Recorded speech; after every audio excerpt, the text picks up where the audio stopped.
I miss Alrighty. my mead and ciders. Well, I got me a whole bunch more spells now to help us out. Still Dig can it. only cast 2 at a time.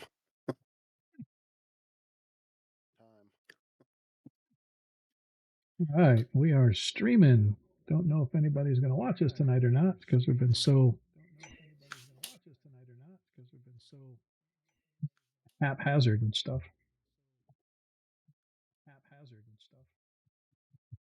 Yeah, not having a consistent schedule really screws it up. Don't judge me. No judge, just statements.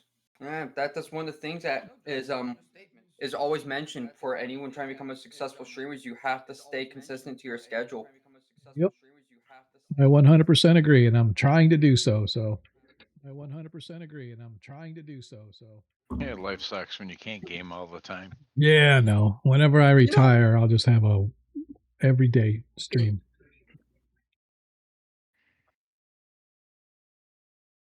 What were you going to say, Cora? Ooh.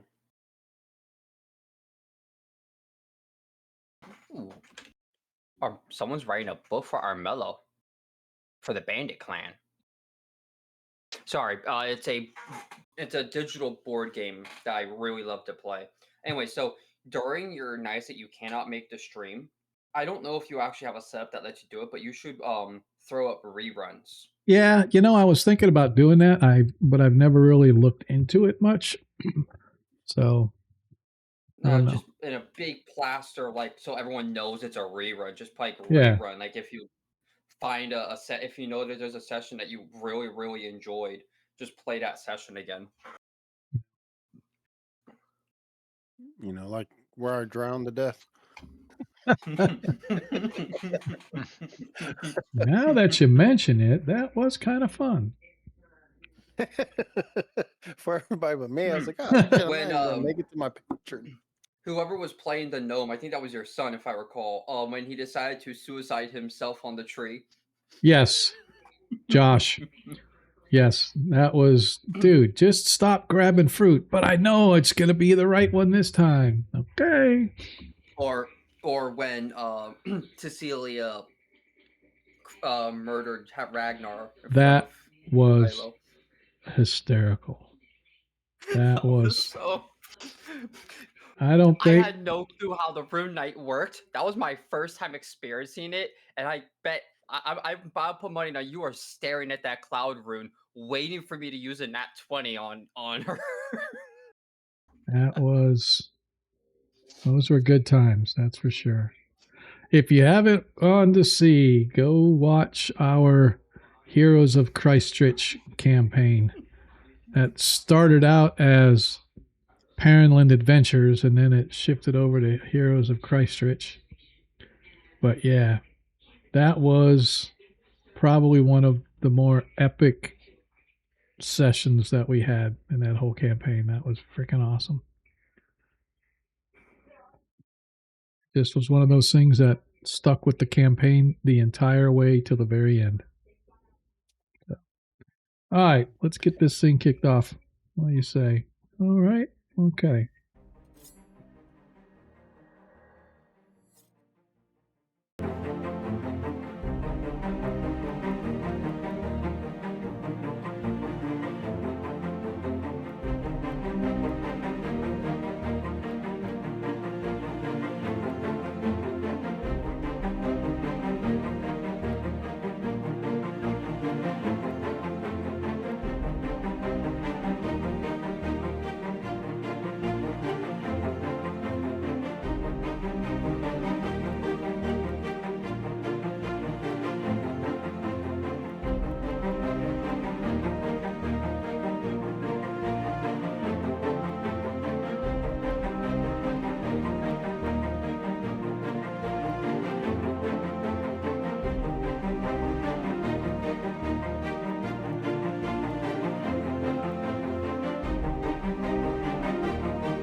my Stream Deck just...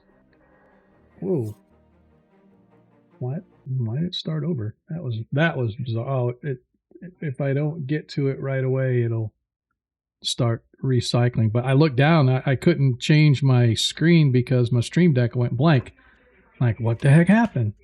So I had to quick open up OBS to do it all done. So anyway, hey Paul, how you doing, man? Appreciate you. And I wasn't drinking fruity drinks. Thank you very much. We weren't doing shots, but we were doing margaritas and some other ones. But yeah, it was good. It was good until I got a text from my son or a phone call from my son to say, hey, just so you know, I think the AC's out. So what makes you think that? It's 84 degrees in the house and there's an alarm on the panel on the AC unit. Like, well, yep, that would mean something's wrong with the AC. So I got to come home in the middle of our little staycation so I could get the AC tech in for him to tell me that my bearings on my fan blower went out and froze up the unit, and that the 15-year warranty that I had expired last year. So we were on year 16 and the bearings went out. So anyway, always spring for the 16-year warranty. Never stick it at 15. But anyway, welcome everybody. Appreciate you showing up tonight. I am Sean, your host. If you're new here, welcome. Old hands, welcome back. Don't forget, as you watch the stream, you can earn tokens, and you can trade those tokens in for Nat 1s and Nat 20s to help your favorite DM smash his way through tonight's session, hopefully getting us a TPK along the way. If not, then you can give them to the players and they can help themselves survive. Because if anybody that's been watching this stream knows, we got some non-dice rolling individuals as part of this campaign.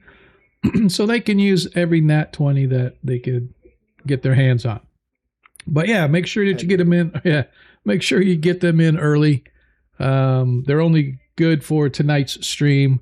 So if they don't use them tonight, then they go bye-bye. So don't waste it and get it in early. Or if you know they're going into combat, get it in before they start combat. Because once they're in combat, all bets are off. No approved dice rolls. Also, if you want to help support stream, don't forget, for every 200 bits that you cheer, you could grant advantage to your favorite player or DM. And those do actually carry over from stream to stream. And as it stands right now, Edlebrock, Gage, and Mormont all have a single advantage available to them that they can use. And those do carry over, like I said, stream to stream, because if you're going to help support the stream by spending your hard-earned coin and by cheering and all that good stuff, we're going to let that go forever. I just got a Nat 20. Whatever. Paul, you need to go away. Just go Thanks, away. Paul. Whatever. So Forge got him a Nat 20. So we'll do that.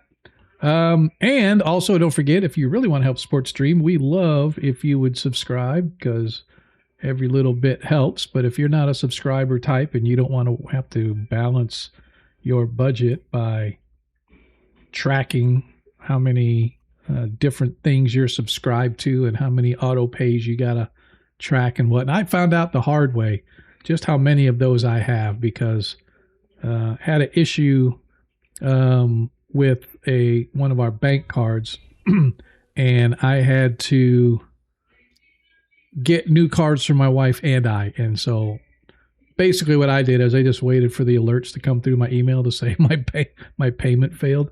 And then I'm like, okay, I'll go up that one. Oh, let me go update that one.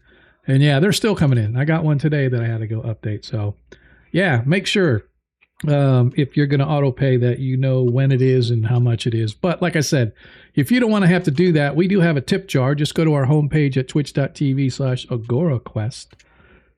Go scroll down, find the about section that tells about us. Click the tip jar. It'll take you to a payment form, and you just tip away that way. Now, that being said, I did get an alert that Stream Elements, which I think is what sort of processes a lot of that, they're doing something different toward the end of the year. I don't know if they're still going to have tips or not, but we're going to see. I just got the email the other day. I've been away, so I haven't had a chance to dig into it, but hopefully they're not going to dick with my tip jar, because to me, that's the best way to help out a streamer, because the streamer gets all of the content. You don't have to worry about the content half going to Twitch and half going to the streamer. So anyway, I encourage you to do that. I did see that Paul cheered himself 200 bits. So Edelman gets him an advantage, or Edlebrock, Edelman. Edlebrock gets him an advantage. That means he now has 2 advantages to his name. So sweet. Appreciate that, Paul. Every little bit helps. And don't forget that your humble DM is still here patiently waiting for the love, because that's who we are.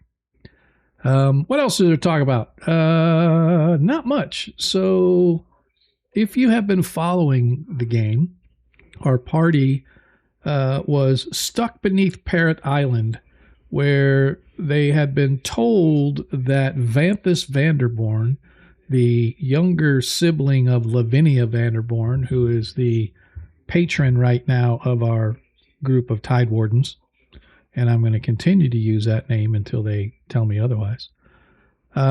She contracted them to try to find her brother, because apparently Vanthus had raided the coffers beneath in the city vaults, took most of the family's fortune that had been stored there, and did whatever it was that he did with it.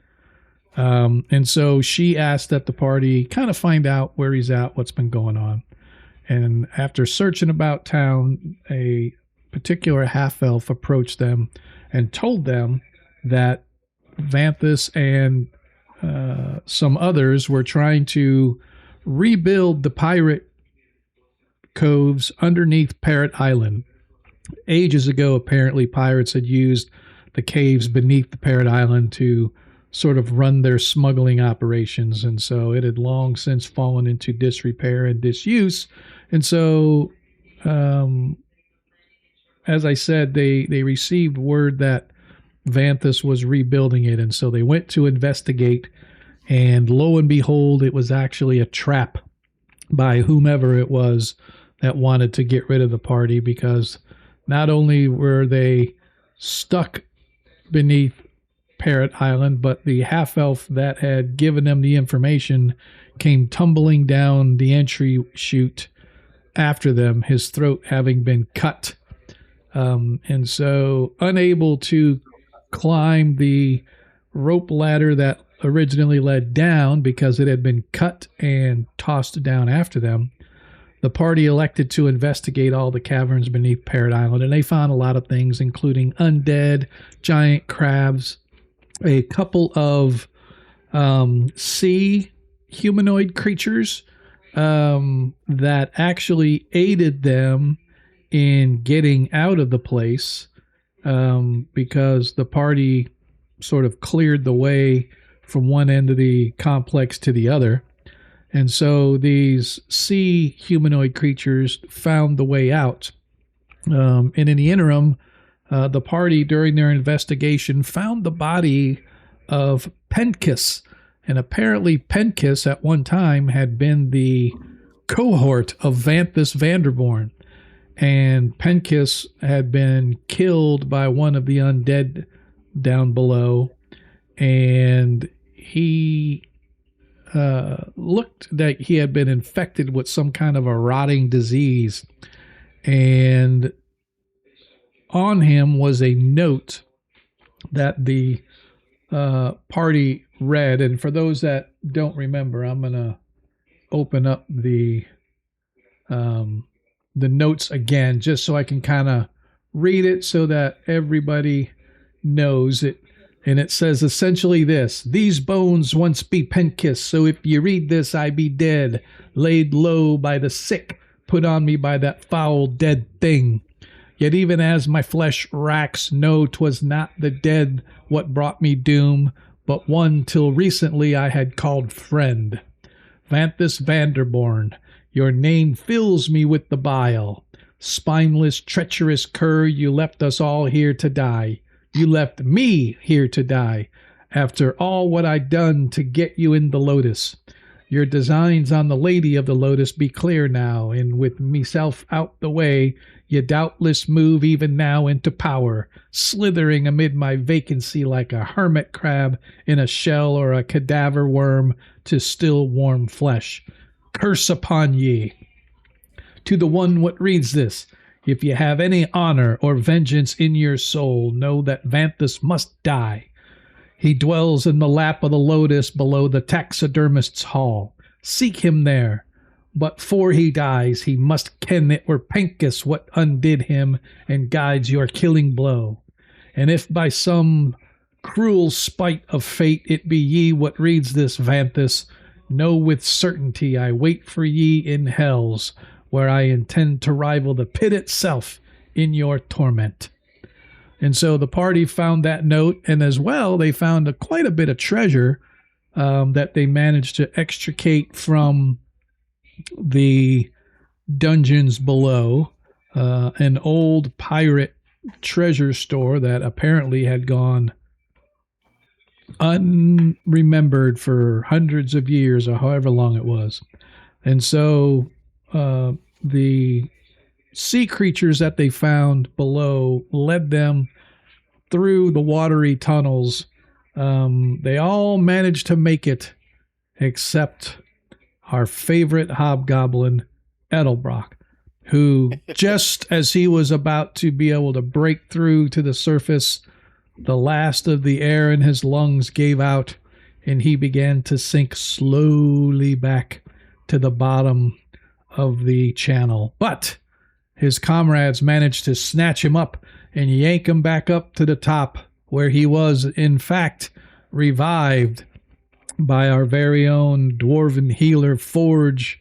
And so it was that the party managed to get back to their boat that they had originally taken here to the island, and they rowed themselves back, returning the boat to the individual that lent it or rented it to them, and they each went their merry way, dropping into a dead rest at various places in Shat. They didn't even bother to go home, most of them, because they all were in such rough shape and tired. They just collapsed at the various inns, or in his case, Edlebrock did go home to the brothel that he now calls home, the last ditch lovers. And that was essentially where we left off. Although, as we left off, each of our party members did undergo a slight transformation, as they each had their own sort of vision and happening. And when all was said and done, they were all raised to level 3, with the exception of Forge. Forge was the only one that we did not have go through that sort of experience. And so that is where we are going to be picking up tonight's session. After everybody has returned and has settled in for their rest, we will continue right after we go through the advancement for Forge. Is there any questions that anybody might have? Why is this not play? This is bothering me. Let's try this again. It's weird. It's not like ads do. Ad break does end in 1 minute. Less than a minute, by the way. okay. That's fine. Trying to.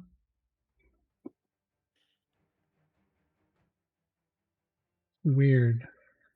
It's like I'm trying to get a thing to play. There we go. There we go.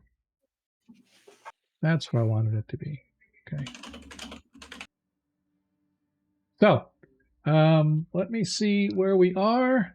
19 seconds before it ends. Hopefully people are able to see here momentarily when it comes up. But players, while we're waiting for the ad break to come back, do you guys have any questions about anything that has occurred up until now?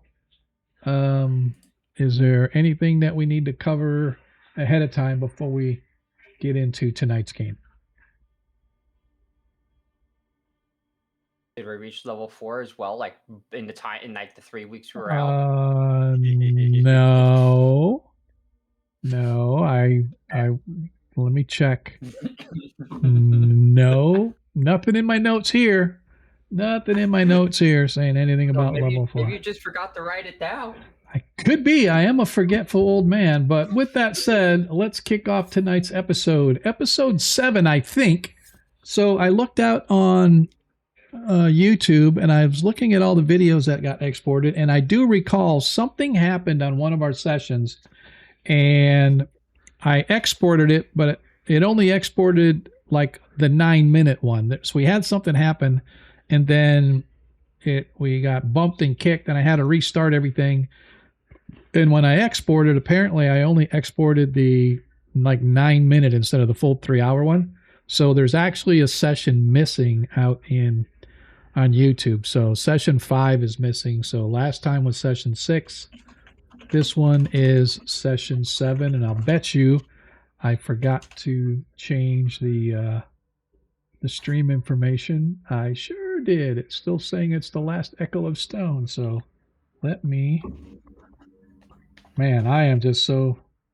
It's like everything that I wanted to do to have prepared, I just didn't because of life. But that's okay. At least I got the game prepared. So I'm going to update this. I'll have to do it later when I actually export. But that being said, as I stated, last session, you all wound up back in Shadow Shore. Each of you going to your respective places. In the case of, where is it? Sorry.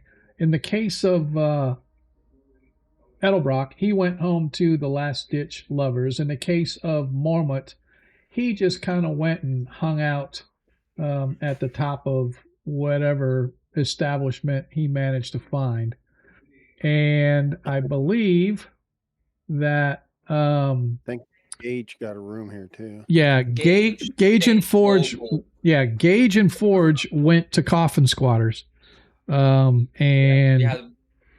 we have to go all the way around the city. It's like, nah. Yeah, it's nighttime. We going to sleep. Yep. So those two went to Coffin Squatters, but as I promised, as you guys sort of relax into the evening, we turn our attention to Master Forge, our resident dwarf who hails from no one knows where.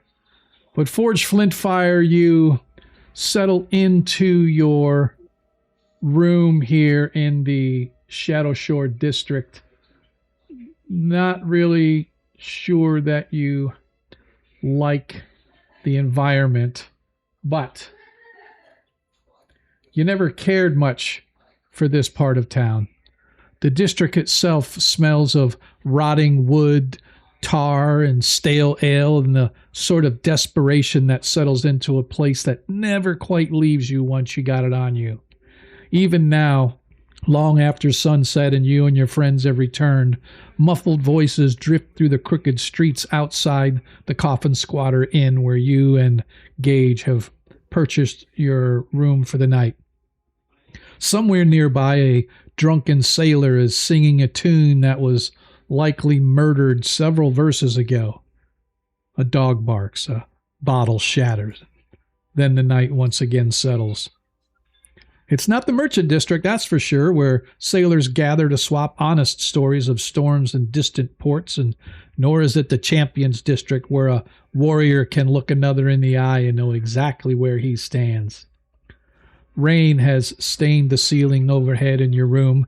The shutters rattle whenever a breeze finds its way in from the harbor, and somewhere beyond the thin walls, Voices drift through the night streets of Shadow Shore, drunken laughter, distant arguments, and once again, the bark of the dog.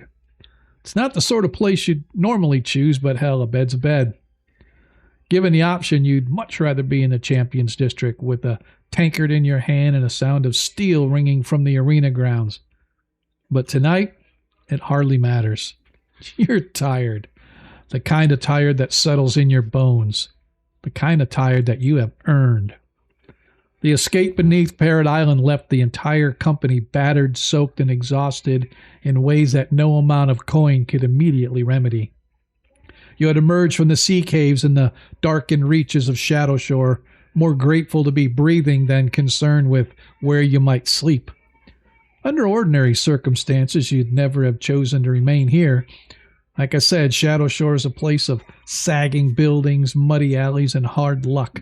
It was a district where sailors disappeared, fortunes evaporated, and even the rats looked desperate. Yet exhaustion has a way of lowering your standards rather significantly. Gage secured a room at Coffin Squatters, and hell, you said to heck with it and took one nearby. Edlebrock, preferring a different sort of misery, had returned to his lodging at the Last Ditch Lovers. And as for Mormont, well, nobody seemed entirely certain where the hell he went, knowing the goblin he was probably asleep on some rooftop with just the stars for his company. For once, you really lacked the energy to care. Your room was little more than a narrow box wedged between a sagging roof. The mattresses looked older than some kingdoms that you visited. The air smells faintly of mildew and salt, and rain has begun tapping softly at the warped shutters while somewhere below an argument drifted through the streets before dissolving into laughter and silence once again. You sit heavily on the edge of the bed and begin removing your armor. It's really a ritual as familiar to you as your prayers. Every buckle was loosed carefully, each strap inspected. The chainmail, still crusted and dried with salt from the caverns beneath Parrot Island, was examined link by link for damage. When that task was complete, you turned your attention to your preferred warhammer. This weapon had accompanied you through storms, pirate raids, boarding actions, and battles too numerous to count. You clean it with the same care another man might reserve for a priceless family heirloom. The scars upon its steel head spoke of years spent earning its trust. Only when the hammer gleamed once more in the candlelight did you set it beside the bed and finally allow yourself an attempt at rest.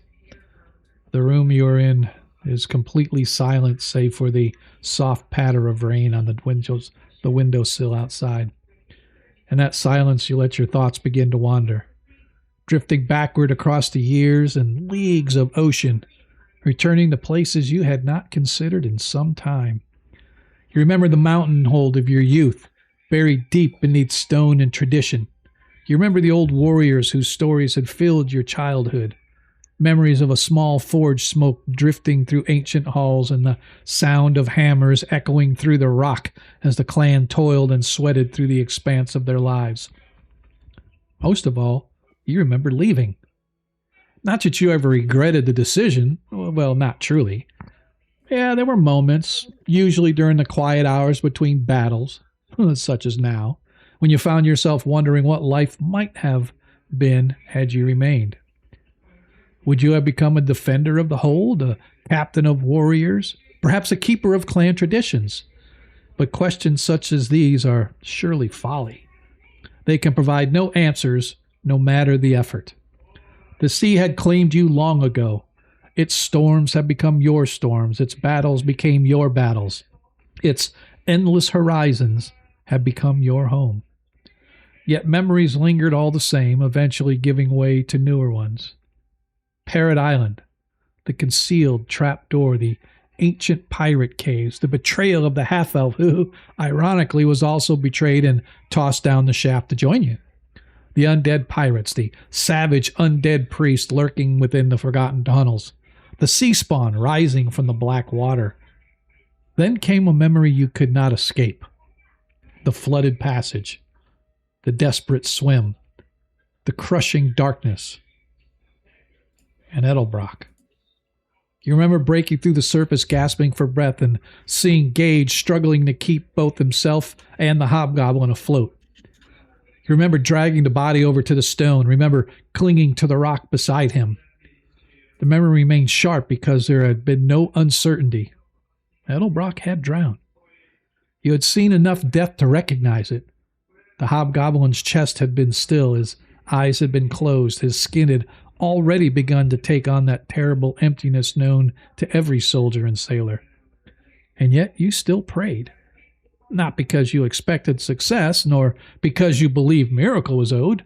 You had prayed because surrender was impossible, because a companion in need lay before you, because one of your own had fallen, because doing nothing had never been an option. The memory lingered far longer than you hoped, but at last, sleep came. The first thing you become aware of is a sound, not a voice, not music. No, it was a hammer striking an anvil. The note rang through the darkness with such clarity that it seemed like it would sound and more, it seemed less like sound and more like a truth. Another strike followed, and then another. The rhythm slow and deliberate, as though some master craftsman worked patiently upon a task whose completion mattered more than the time it took itself. Gradually, the darkness recedes as you open your eyes, and for several heartbeats you can do nothing but stare. You find yourself standing in a hall so vast that it really defies reason. Massive columns rise into shadows beyond sight. Their surfaces bear carvings unlike anything created by mortal hands. Entire histories unfold upon that stone. Armies marched, kingdoms rose, fell, great halls carved from mountains, dragons slain, oaths are sworn. Yet none of those things hold your attention for long. But the shields do. They stand in endless ranks, stretching farther than the eye could follow. Thousands upon thousands, perhaps millions. Every shield looks unique. Every shield carries the scars of its bearer. Every shield bears the unmistakable marks of a life lived in service to something greater than itself. And you find yourselves walking among them. The hall is silent and not empty. It possesses the peculiar stillness of a palace that remembered. As you passed each shield, fragments of lives unfolded before you. A dwarf standing alone against a tide of goblins while families escaped through the tunnels behind him. A warrior holding a bridge while his king retreated. A miner shielding trapped children as a cavern collapsed around them. A mother defending her hold with nothing but a woodcutter's axe. None of the visions last more than a moment, yet each carries the same lesson. Not victory, not glory, duty. The willingness to stand where others could not, the willingness to remain where fear demanded retreat. You walk and walk and walk for what feels like hours, perhaps days. Time is meaningless within this place. Then you begin noticing something rather unexpected. Ships. At first you think yourself mistaken, yet there they were. Among the countless shields stood others bearing carvings of waves and distant horizons. Storms, sea battles, boarding actions, dwarven sailors standing shoulder to shoulder against impossible odds. One shield showed a vessel battling a tempest beneath the sky split by lightning, and another depicts warriors defending the deck awash with blood and seawater. A third shows yet another lone dwarf at the helm of a crippled ship steering directly into storm, while others abandon hope around him. You stop before that shield. Something tightens in your chest. For years you had quietly wondered whether you left a part of yourself behind when you abandoned the mountains for the sea, yet here within this impossible hall stood proof that others had walked the exact same road before you. The hall remembered them. The mountain remembered them. They had never been forgotten. Only you had doubted. The realization struck harder than you expect. You stand motionless for a long time, and then you notice one shield unlike the others. Its surface polished as bright as silver, and within it move familiar images. Blink once or twice to be sure of what you're seeing, but sure enough, you see Parrot Island, the flooded caves, the black water, the desperate struggle for survival. You watch the scene unfolding exactly as you remember it. No embellishment, no divine interpretation, just truth. You saw Gage hauling Edlebrock from the water, saw the lifeless body laid upon stone, saw yourself clinging beside him, and then came your prayer, simple, earnest, desperate, a dwarf asking his God for help because there was nothing else left to offer. Memory continues until suddenly Edlebrock wheezes, spitting out and gasping seawater as it bursts from his lungs. And then it all stopped, and the hall falls silent. A silence deeper than anything you had ever known settles around you. And only then you become aware that you are no longer alone. Someone stands beside you. You didn't hear footsteps, you didn't hear an approach, but you knew immediately who it was. Every dwarf would, as you slowly turned to look. The figure beside you seemed, at first, just another dwarf. But then your eyes adjust to the truth, for you know this is no mortal. This was no vision born of your wild imagination. Standing before you was a source from which every dwarf war hymn had ever sprung, the inspiration behind every shield wall, the guardian whose name had been invoked before countless times in battle. Clangadin Silverbeard, the father of Bethel. The sight of him stole your breath, not because the god was enormous, although he was, not because the battle-scarred armor or the twin axes resting at his sides. It was the presence, the impossible weight of his aura washing over you. Standing before Clangadin felt like standing before a mountain and suddenly realizing the mountain was alive, ancient, patient, eternal, and you immediately feel a fraction of your size. You are not significant. You are merely mortal. A single stone in a range that stretched beyond sight. For the first time in many years, words abandon you. Clangadin's gaze remains upon the shield, the one that is showing the vision of Parrot Island. For a long time, neither of you speak. At last, the god places one hand upon the image of Edlebrock, and when he spoke, his voice carried the deep certainty of stone. Why? It's a simple question. He looks at you. You open your mouth and then close it once again. And then you sort of understand, not because a god had asked you, but because the answer had always existed in you. You didn't pray because Edlebrock was a hobgoblin. You didn't pray because success seemed like it was probably going to happen. Not because you were seeking glory, certainly not seeking glory based on where you were. You prayed because a companion had fallen, because one of your own lay dead, because leaving him there had never been an option. Clangadin looks down and nods. It's a small thing, yet it carried the weight of mountains. Aye, he says. The hall begins to brighten and the shields begin to glow one after another, an ocean of silver light stretching into eternity. And you suddenly understood what united every shield in this chamber. The warriors whose memories lived within them had not been chosen because they won. Many had died. Many had failed. Many were forgotten by history, yet they had all stood, every one to a dwarf. They had stood between danger and those who depended upon them. They had carried burdens not because they were ordered to, but because nobody else could. The realization settles upon you with an overwhelming force. Stone and sea, clan and crew, mountain and horizon. There were no opposites.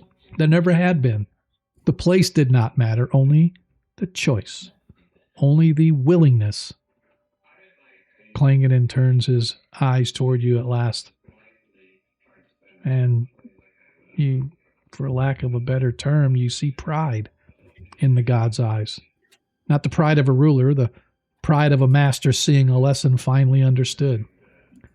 He places his hand upon your shoulder. You can feel the weight of the mountain itself pressing down upon you, and yet you do not bend.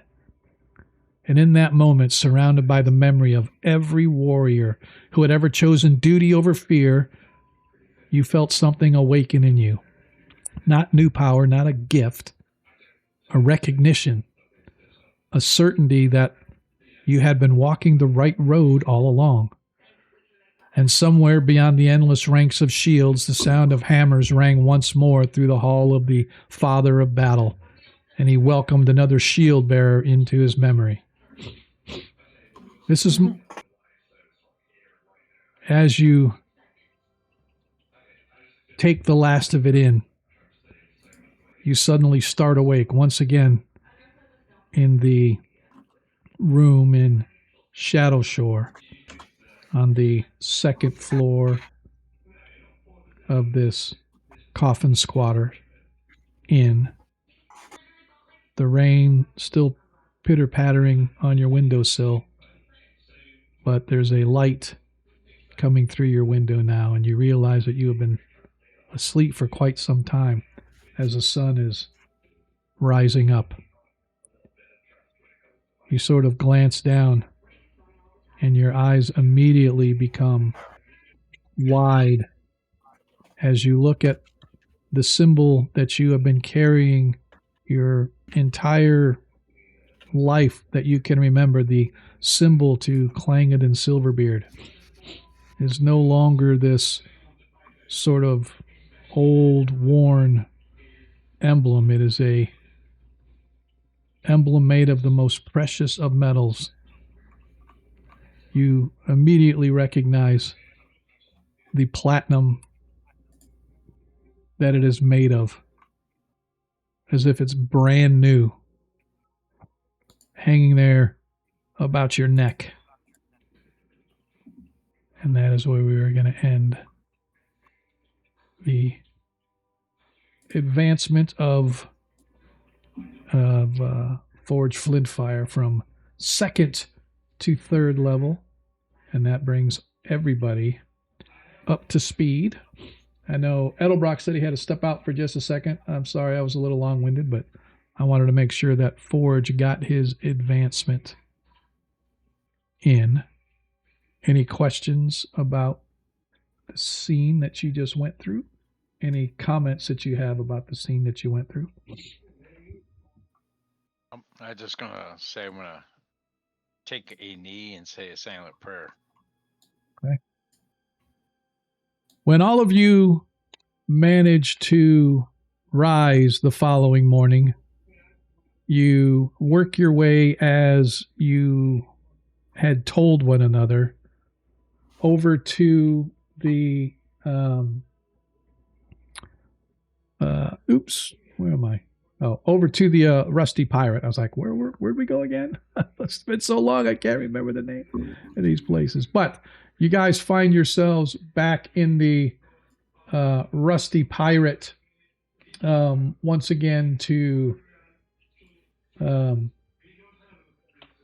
guess, kind of gather and plan what's next, because that is where you guys said that you were going to come and kind of go through what happened at Parrot Island and do your next steps and kind of go through all of your notes to figure out what is going to be happening next. And so that is where we are going to be. So, We need to find a taxidermist shop.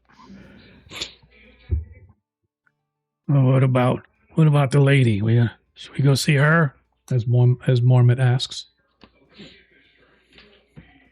I want the idiot that trapped us down there.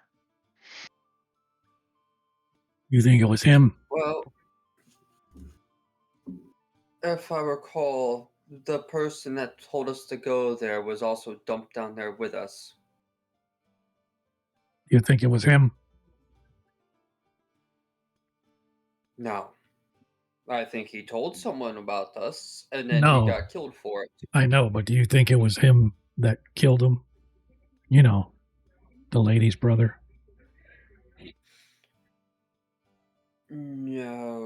No. I don't believe so. I believe it may have been a second in command or lesser. Someone that wants to earn their respect, but isn't quite high enough in the ranks to really do that. So they would use someone like this as an excuse, saying, "Hey, look, we found a squealer." Yeah, but didn't that Penkus guy? Who's got that Penkus guy's note? It's either Mormont or Gage. They're the eggheads here. Oh, Vanthus Vanderboren. He names him. yeah. So maybe Wasn't Penkus supposed to be Vanderborn's best friend, I don't know about. or at least a goon? They were together. Yes, Penkus was a scalawag who ran in those circles, and during our investigation, they did say that the two had been seen together quite often. In my opinion, it sounds like Vampus used Pincus to get close to the leader of the Lotus and then killed Pincus. That woman is probably who was seen with him at the vault, too. That's my guess. So that's why I think Which means maybe he was trying to set us up, and he killed that elf, and he's the one that got us stuck down there and trapped us in there. He's the one that was up there and cut the rope and was That laughing elf at was us. Probably just somebody paid on the street to deliver a message. Yeah. I guess. Yeah, but if you guys recall, the elf was dumped after you guys, and somebody up there cut the rope. So the rope ladder collapsed down after you guys, and then they covered the cap with the stone. With the stone, and whoever was up there was laughing at you guys. Didn't see who it was, but that's why Mormont was asking, do you think it was Vanthus that killed the elf and threw him down there and trapped you guys down below? He said, "Say hi to Pinky." Yeah, that's what I'm about to say. Didn't he say that? Yeah. Oh, you know what? It could have been him. That does sound a little personal. Yeah, I think he disposed of Pincus after he got done with him. He didn't need him no more. Great. I want Vanthus's head to be squished from a hammer. So we go see the lady. That might be a good I don't idea. think she needs to be fully informed about her brother. I think she may protect him if she does. No. We could leave out his involvement a little bit. But she does need to be aware that there might be others coming after her soon. Right. We can tell her, that her brother's friend, we found him dead. The Lotus Dragon is involved. Just kind of gray out his involvement after we've killed him. All right. And I am going to kill him. He's Hitting not that if going I get to him justice. first. Yeah, he's not going to stand trial. Reminded Trial of a by scene combat, from one of maybe. those cop movies. Draw your gun. Yep. Now point it toward me. Okay.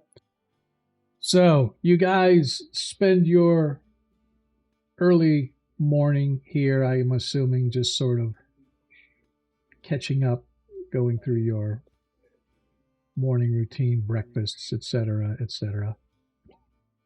It is actually, I need to move this a day. It is actually the 6th day of planting. And I'm going to put this right now it's about 9 in the morning, give or take, when you guys have gotten up and you've gone here and you've had your breakfast. The sun's been up for a couple hours now. And you've sort of gone through what you want to do in your plans. Heading out to the Vanderboren mansion, I assume? Or what do we want to do? The taxidermist. Let's go there. I was gonna say, doesn't which taxidermist? I'm sure the city this size is more than one. Damn.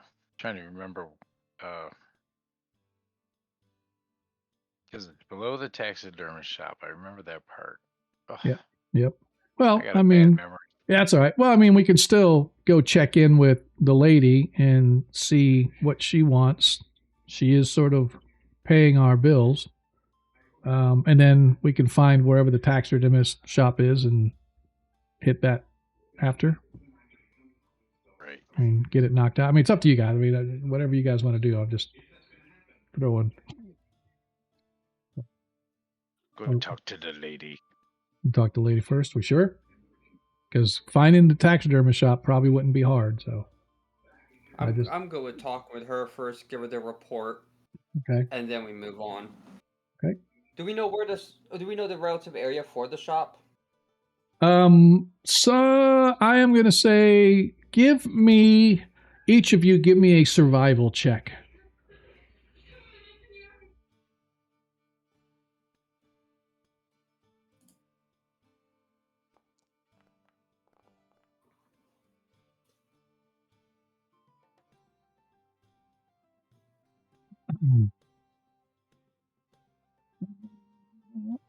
I don't know if Edlebrock you want to give one or not, but yeah. So you guys, you guys know there's probably a couple of small shops, but there's actually a guild hall for taxidermists somewhere over in Sunrise.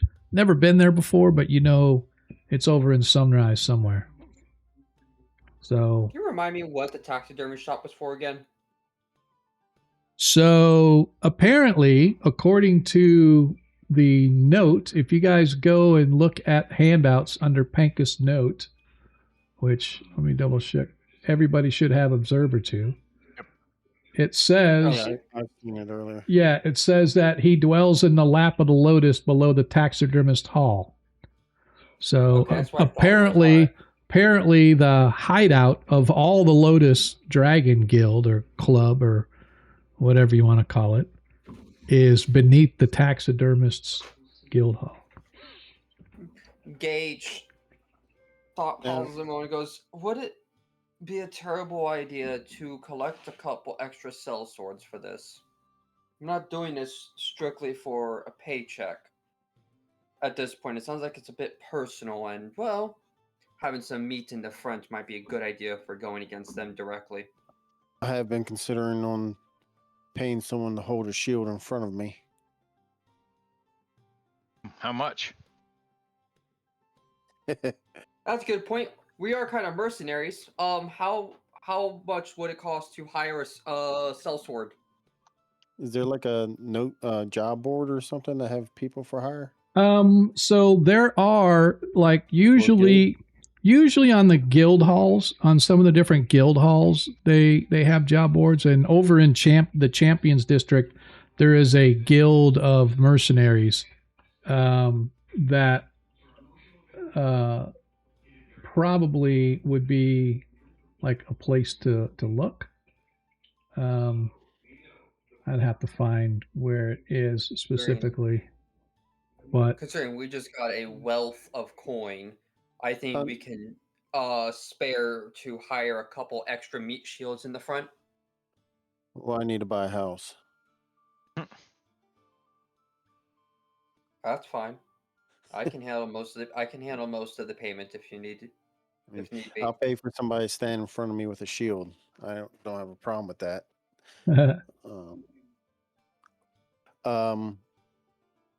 Now, correct me if I'm wrong. I don't remember this far back, but the lady that was spotted with the Vanderboren, Mhm. while we were in the vault, didn't they say she was noble or something? She was rather noble-ish. Very she was very well dressed, mannered, etc. So I guess you could take that as she had sort of this noble flair about her. All right, so when She we go dressed well. when we go talk to the Vanderlyn lady, we need to ask her if there's any noble families that have a taxidermy property. Okay. Ooh, that's a good one. Okay. If she doesn't know of any, then I think I've seen one in the Shadow Shore. Would you I'll- like? Would you like to go talk to her, and I'll go handle the mercs? I don't think I get along so well with her. But I have no problem joining you to go talk to the mercs if Forge and Kang wants to go talk to her.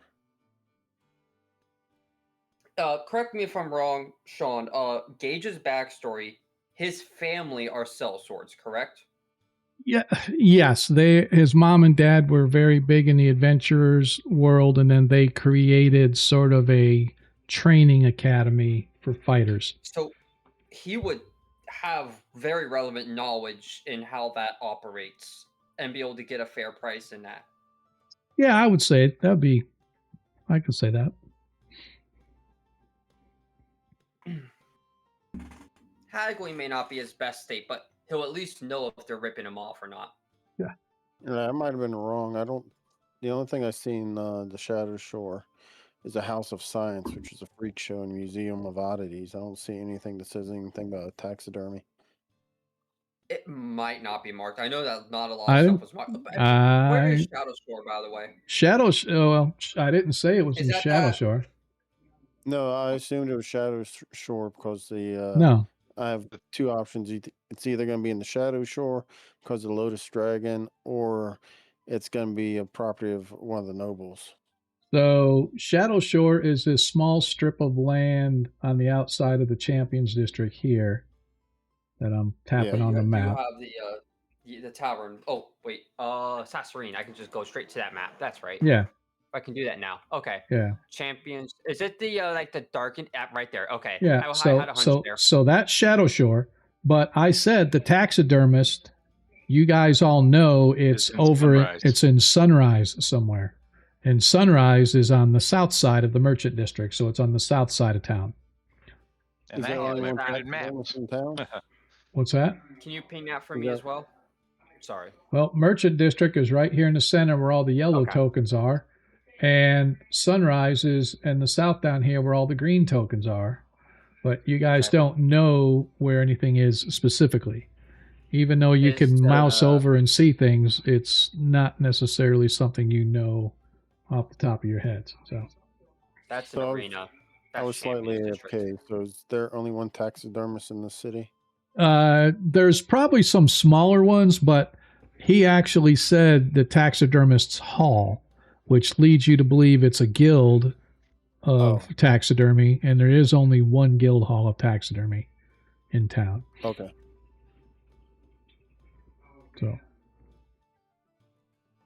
So then, are we splitting the party then, or are we all going and just Looks gonna, like it. or are we gonna go? Well, I mean, I think if we kind of already know where the taxidermist is, then I don't think we need to question her about it. Do we still No, need to talk to her? well, the whole reason that it was decided it was because it's been probably 2 days since you guys have checked in with her, that you were underneath the Parrot Island, and she had said whenever you guys find out whatever you find, come let her know. But it's up to you guys. So whatever you want to do, you tell me. We should go let her know before we head out. Well, maybe we should talk to her before we go inquire about mercenaries. Maybe she had that other group that was working with her. Maybe she'll front the bill. That's a good idea. Okay, we'll go there together. Hey. You see that, Sean? Let's see what. Oh, hang on. Send a message. Oh. I don't know if it's relevant anymore, but in case it does become relevant later.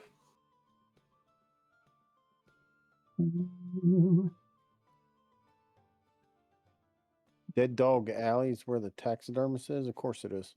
Okay. Let's see. Okay. So let me. Sorry, I'm just trying to get some. Okay. All right. So as you guys work your way, it takes you about 15, 20 minutes or so to make it over to Vanderboren Manor, a place where you guys have. What the heck? Where you guys have now easily come to know where it is without having to even think about it. It's almost like on autopilot. You let me.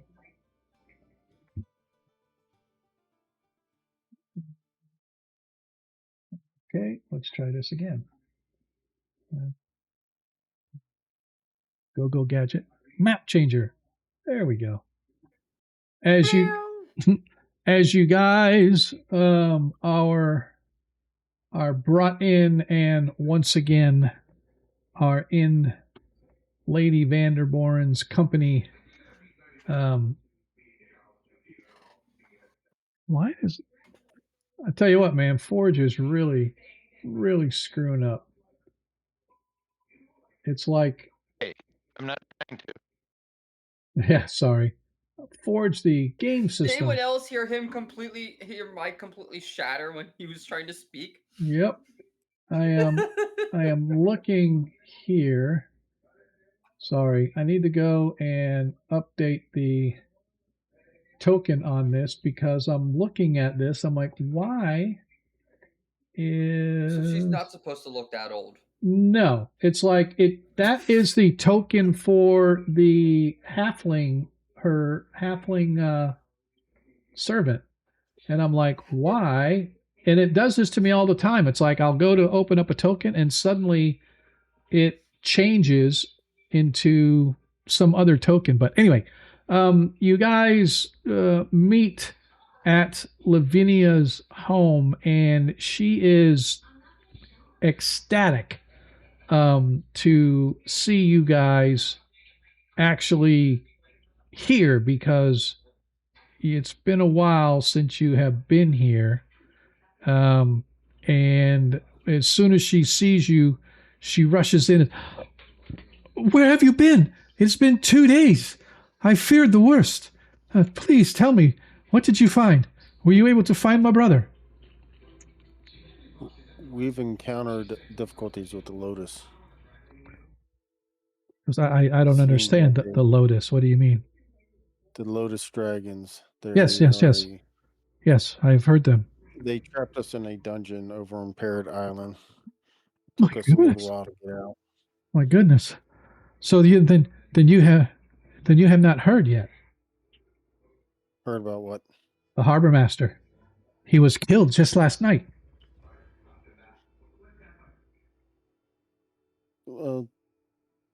Wasn't the harbor master on the boat? Didn't I kill him?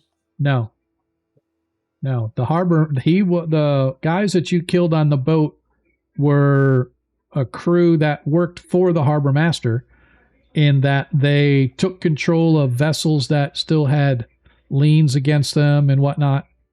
And apparently they were a bad crew trying to. Actually, it was Forge that killed him with the guiding bolt, but I thought that name guy was the harbor master. Okay. No, the harbor master is a rather rich, one of the noblemen in town, and when you guys were I believe looking. the guy killed with the guiding bolt was just the boss of the crew. Yeah, exactly. And so when you guys are out, you find that Keltar Islarin is like one of the noble families that sits on the Dawn Council. Keltar was the head of the family, so he was sort of the Dawn Council representative, but he's also the harbor master, and the harbor master is one of the most powerful positions in town or in the city because he controls the ship trade in and out of Sasserine. And so she tells you that he was murdered in his sleep last night. The entire area is cordoned off while investigators begin researching into what may have transpired. And you assure me, my friends, that you had nothing to do with this heinous activity. While I bore no fondness of the harbor master, I certainly bore him no ill will, even though those that worked for him deserved what I believe was a righteous punishment for what they tried to do to my family's goods. And so I only ask that you be forthcoming with me and that you are assuredly not involved in any of this nefarious activity. Ignoring the Maybe question, we were trapped. and ignoring the question, I go, with the harbor master dead, who is controlling the harbor? That is a very good question. There are other families that are vying for the position, and so I have no doubt that some sort of a vote will eventually be had to place whomever the council feels is the most fit and the strongest family to maintain control of that position. That's With going to that be a being Lotus said, member. oh, sorry. Go ahead. That's going to be a Lotus member that wins. And until the council votes, who controls the harbor? Trade doesn't stop. No, trade does not stop, and so I can only assume that the city watch will provide security for the building, and those that do the normal day-to-day operations will continue to do so.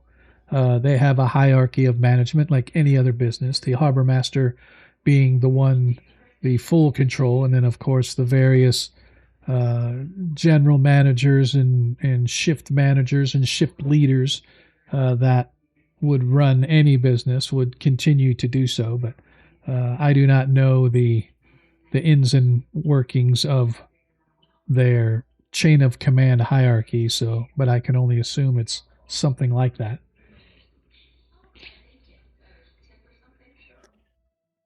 The Taxidermy Guildhall, is there a noble family that runs that? No, I do not believe so. I think there was an old a former sailor, a captain of a vessel who retired some time ago and took his penchant for taxidermy and moved his way through the ranks. Captain Roblock, I believe, is his name. He is the guild master. I know of no family that runs the guild, although certainly I'm sure there are families that perhaps have an interest in different guilds and providing whatever resources guilds might need to do whatever it is that they do. For example, the embalming goods and the materials necessary to create quality product. So perhaps, but I don't know of any off the top of my head. No. Well, we've gone through a lot over the last 24 hours, so I'm just going to give you the short of it. We were led down to the dungeon that we were trapped in, and we found a note down there that pretty much implicates your brother being involved somehow or No. another And with the Lotus. you see her visibly shaken as she goes a little bit white, and her hand comes up to her mouth as she gasps a little bit. We don't know the extent of his involvement at this time, but apparently the Lotus is being controlled by a female. We believe this female is the same female that was spotted with your brother inside the vault.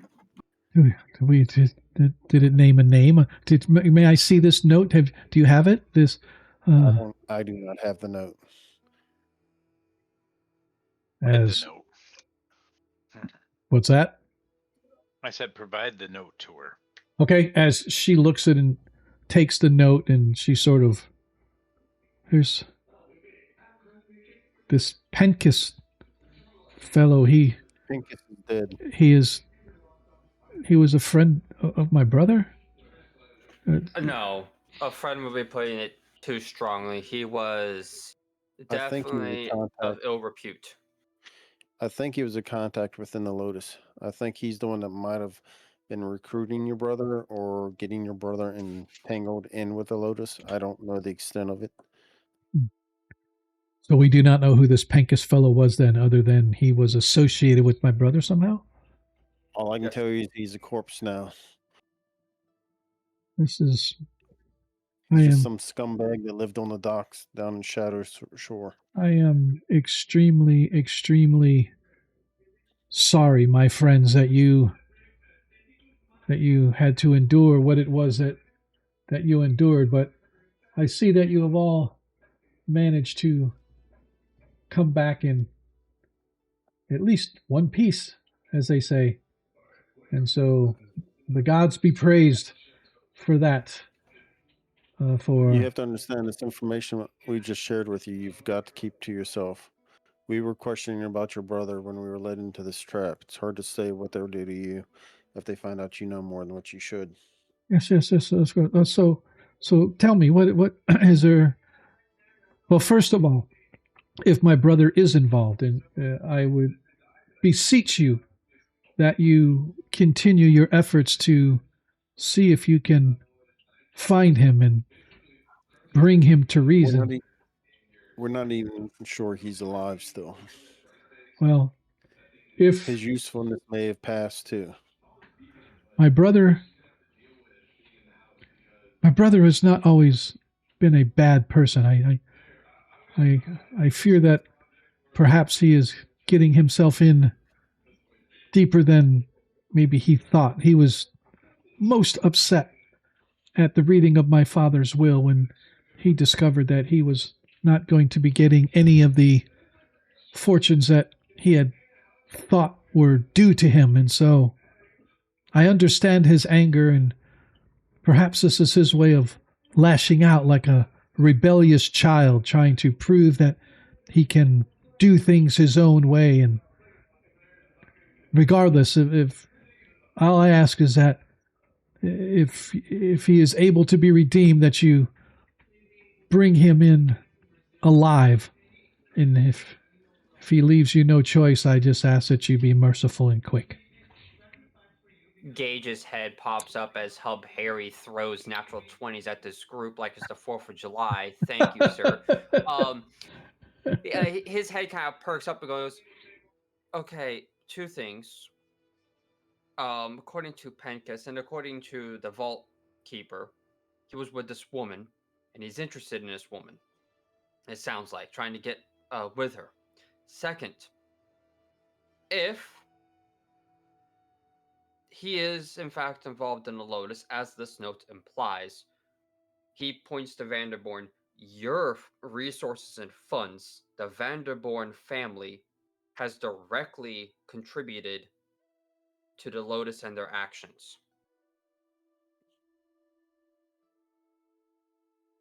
Well, I can say you that. better start finding your aliases. Not aliases. You better start finding your what's the word? Your innocence. Yeah. No. Your alibi. Your alibi. Yeah, you better start straightening your alibis in quick.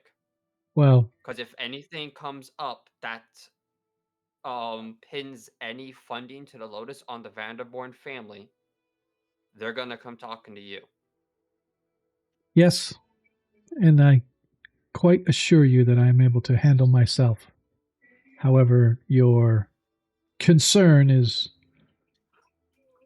understood and shall be taken in accordingly.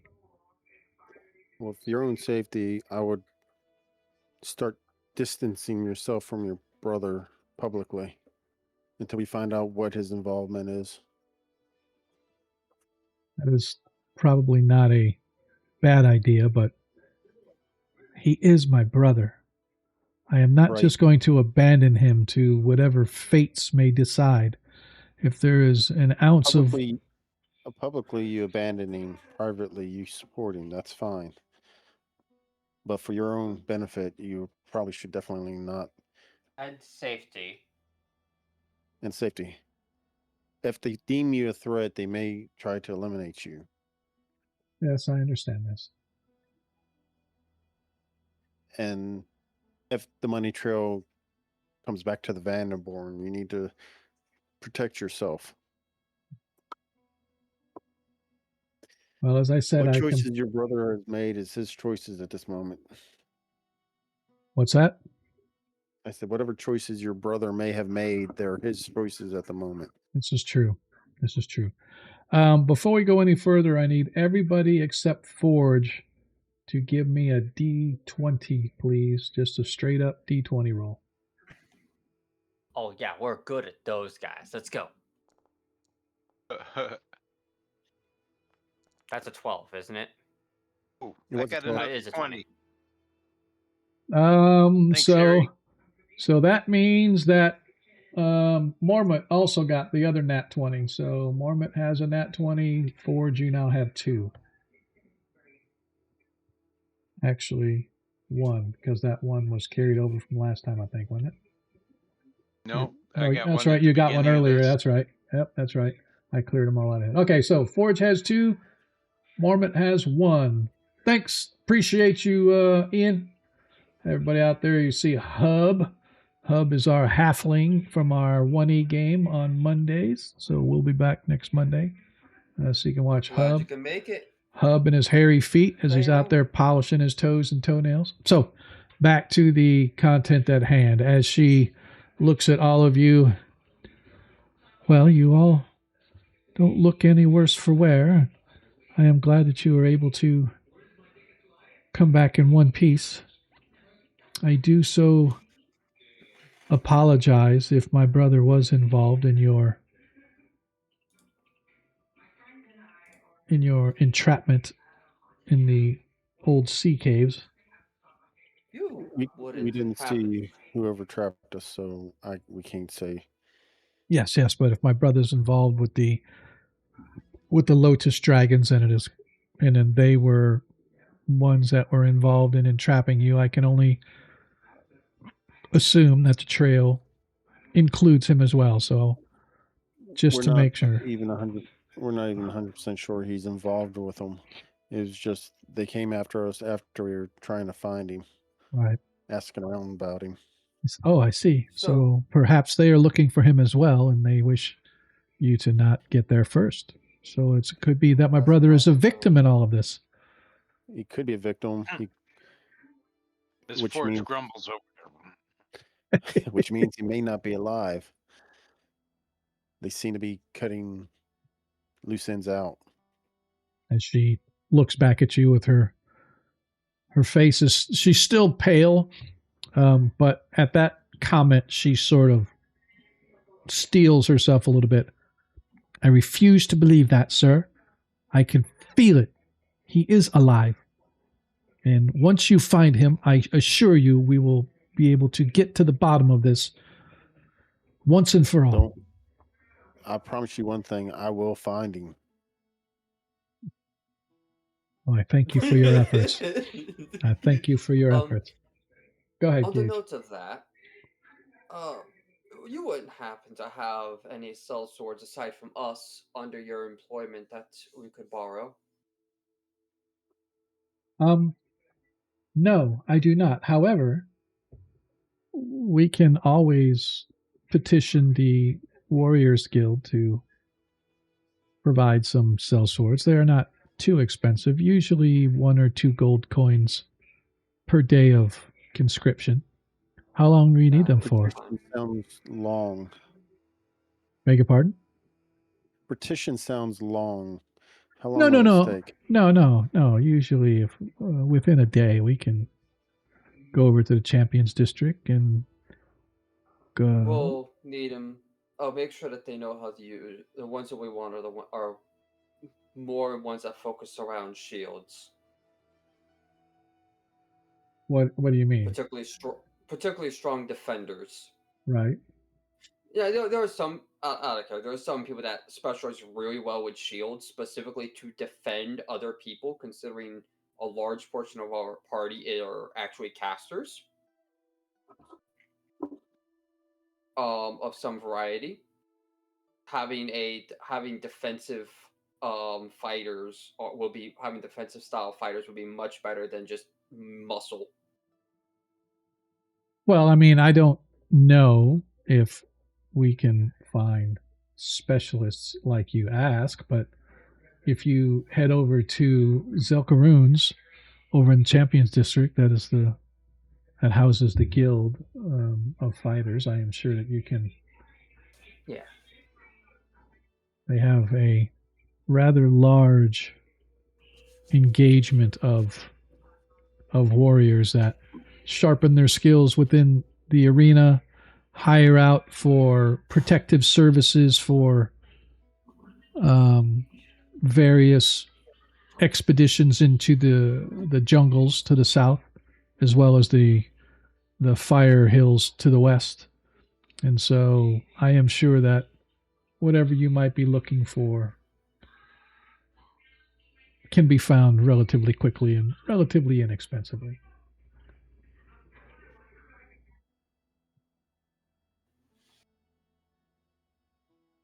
Alrighty, well, that's everything.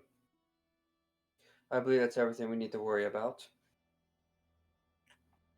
Anyone else have any commentary, requests, or needs?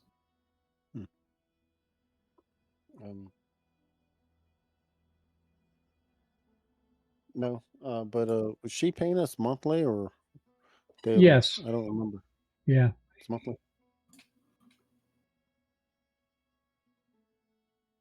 Yeah, she said I think it was 10 gold a month or something like that. Yep. Yeah, it was 10 gold a month. So today is the let me get back to, I think I just said it went over to the next day. It's the 6th of the month. So you got another there's basically 28 days per month. Yeah. So yeah, you've got a while before you get paid. Yeah, it's actually, I need to change it to the 6th because it was the 5th, but now it's the 6th. But yeah, so she looks at you and says, I can, how many do you wish to have, and for how long would you want them? Is a good number. How long would you need them employed for? Well, it kind of depends. Did you see my message? The half-orc bouncer at the brothel, does he moonlight any? I'm gonna say no. Okay. Because he works pretty much 7 days a week at maybe the occasional day off here and there. But as far as you know, you've never known him to be moonlighting. He's either working or he's not. So. Right. Then I'll need somebody to be able to carry a big shield. Okay. Yeah, that's 3, and my shield ain't small. Realistically, really, we should only need him for 1 day. But realistically, let's shoot for 2. Let's pay them for 2. That way we cover our bases. Would these be our own expenditures or would they be yours? She will cover the expense. She just needs to know how many and for how long. Give us a 3-4 week. Okay. See what we get. Okay. Can do that. Like Alright. level 10 guys. Yeah, that's the ticket. For 15 gold sounds great. Well, let me see here. I'm looking to see if we can even get them. Seeing Gordon Ramsay make an advertisement for Uber Eats with the tagline, "Who can cook at a time like this?" It just feels awkward.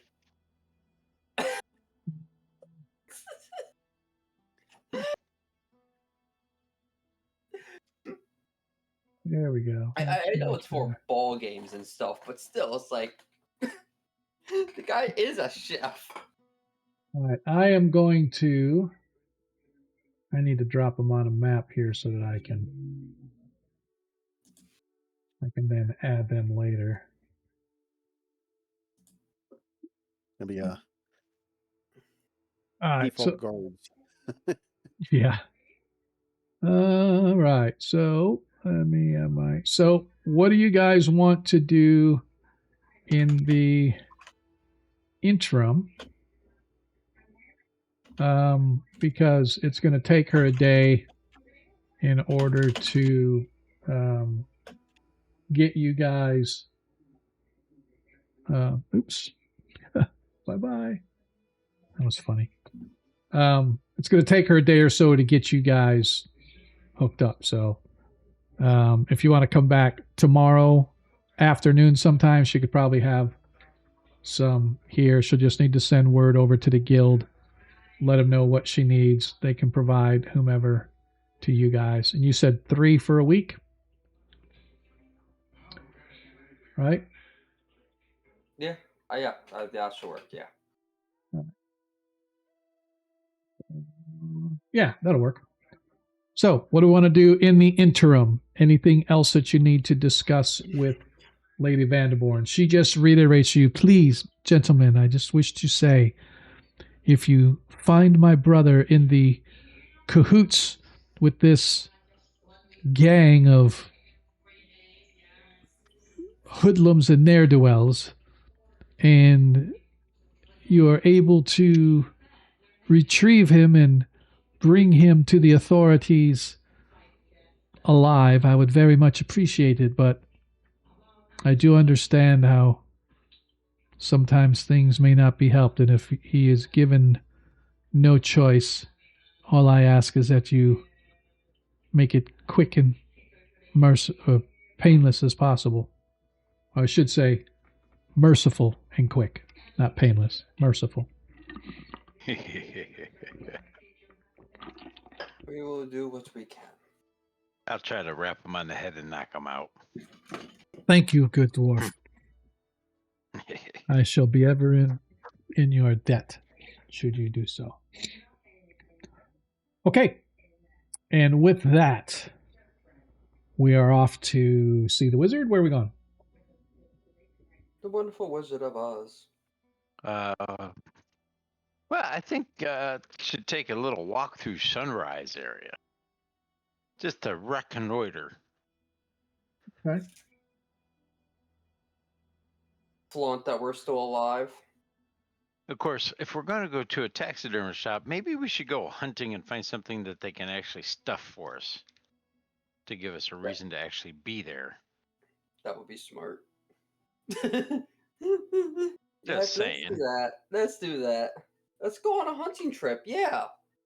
We have a day. Let's go find a deer.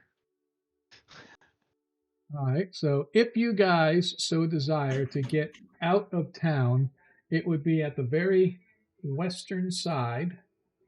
There is a gate exiting the Cudgel district way off to the west that you can use to exit into the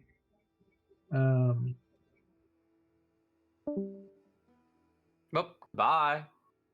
Who'd we lose? Don't know. Let us look and see. It's just the comma you and I. Yeah, so it looks like there he is. Oh, welcome back. What's up, Welcome Mr. back, Edel. Hey, Brock. What's up? Welcome back, EB. Are you all right? Can you hear? Can you talk? I don't hear you talking, so I don't know if you're connected still or not. All right, you're lighting up like you're talking, but I don't hear you. So just use sign language. Have you turned it off and back on yet?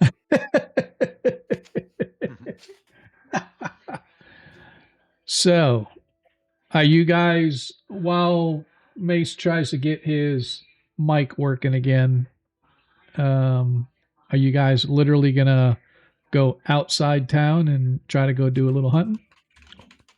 Oh, looks like it's time to load the crossbow. Hello.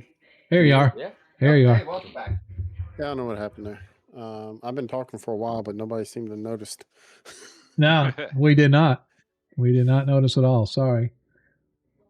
I know. Yeah, that's fine. So let's take a jump back then. What were you wanting, needing, or what did we the miss? only real main thing was I just promised her that I would bring him to justice. Gotcha. Without the Got- High laugh. justice. Without the laugh. Yeah, I'm sure Yeah. without the laugh. Okay. All right. I have So a as witch I bolt said- with his name written on it. Yep. Which bolt did the witch get? Yeah, I agree with the rest of them that we should go check out the taxidermist. But I think King could probably find us something dead we can get stuffed. You Mormon? Yeah. Oh, that's right. It's Mormon, not King. King's is actually. Kang's his actual name. Yeah, exactly. Yep. So he's probably listening to us. He just can't say anything or whatever. So, all Yeah, right. that's fine. Yeah, I'm pretty sure you could find us something dead laying around, some fish, something. Right. Doesn't he fish? Oh yeah, I'm sure he Yeah, does. He does fish, yeah. Yep. Sure Yeah, he just does. send him out to go catch of the day Yep. off some Oh. vendor's stand. All right. Big one. So, as you guys, which way do we want to head? So, the Sunrise District is down toward the south. It is down in this area here. So, where you guys are right now, and this whole island, all around here, that is all the Merchant District. Off on this side behind you is the Azure District is over here on this side, and then down this way, all the way down to where it actually butts up against the wall of the city is the Azure District. Is the Sunrise District. So that's all down in this direction down here.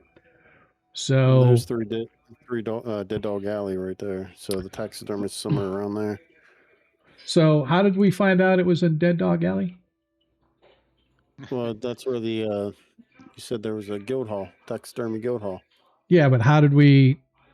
I guess I should say, how did you come to ask me? Is The dead that where it's dog. at? I guess Because that's number 14 on the player's guide. Oh, I see what you're saying. Yeah. Okay. You give us the player's guide. Yeah. No, that's fine. But I'm just saying, you guys don't necessarily know that's that, right? That's why I had to see. You guys know that it's in Sunrise District, but that's the extent of what you know. You don't specifically know right now, even though your player knows, your character doesn't know specifically anything about the alley or Taxidermist Street or Water Street or Monkey Street or anything like that. But that is what part of the adventuring is all about. Where is Monkey? We got a street name for him.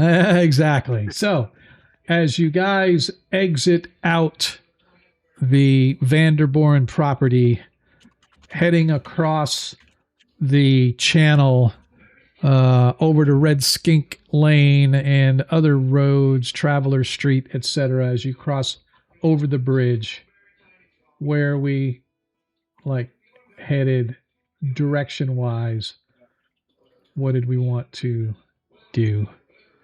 Well, seeing that we know it's down in Sunrise, is there Yep. any like fish market or some sort of market or something that we can get, like that Mormont might acquire a large looking fish or something that we might want to get mounted? So I am going to say let's Or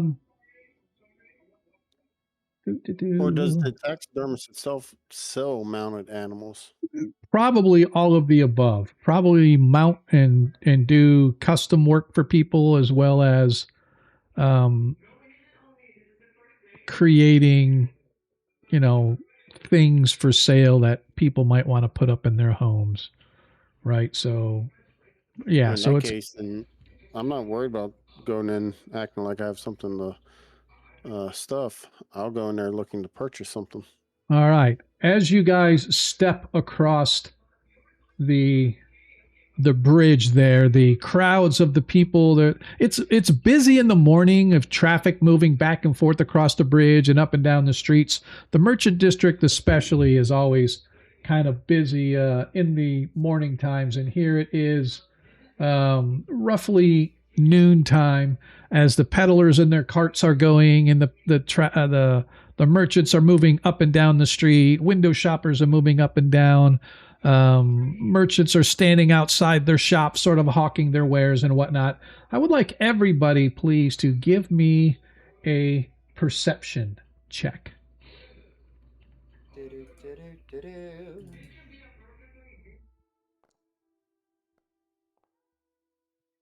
I'm good at these. Here you are.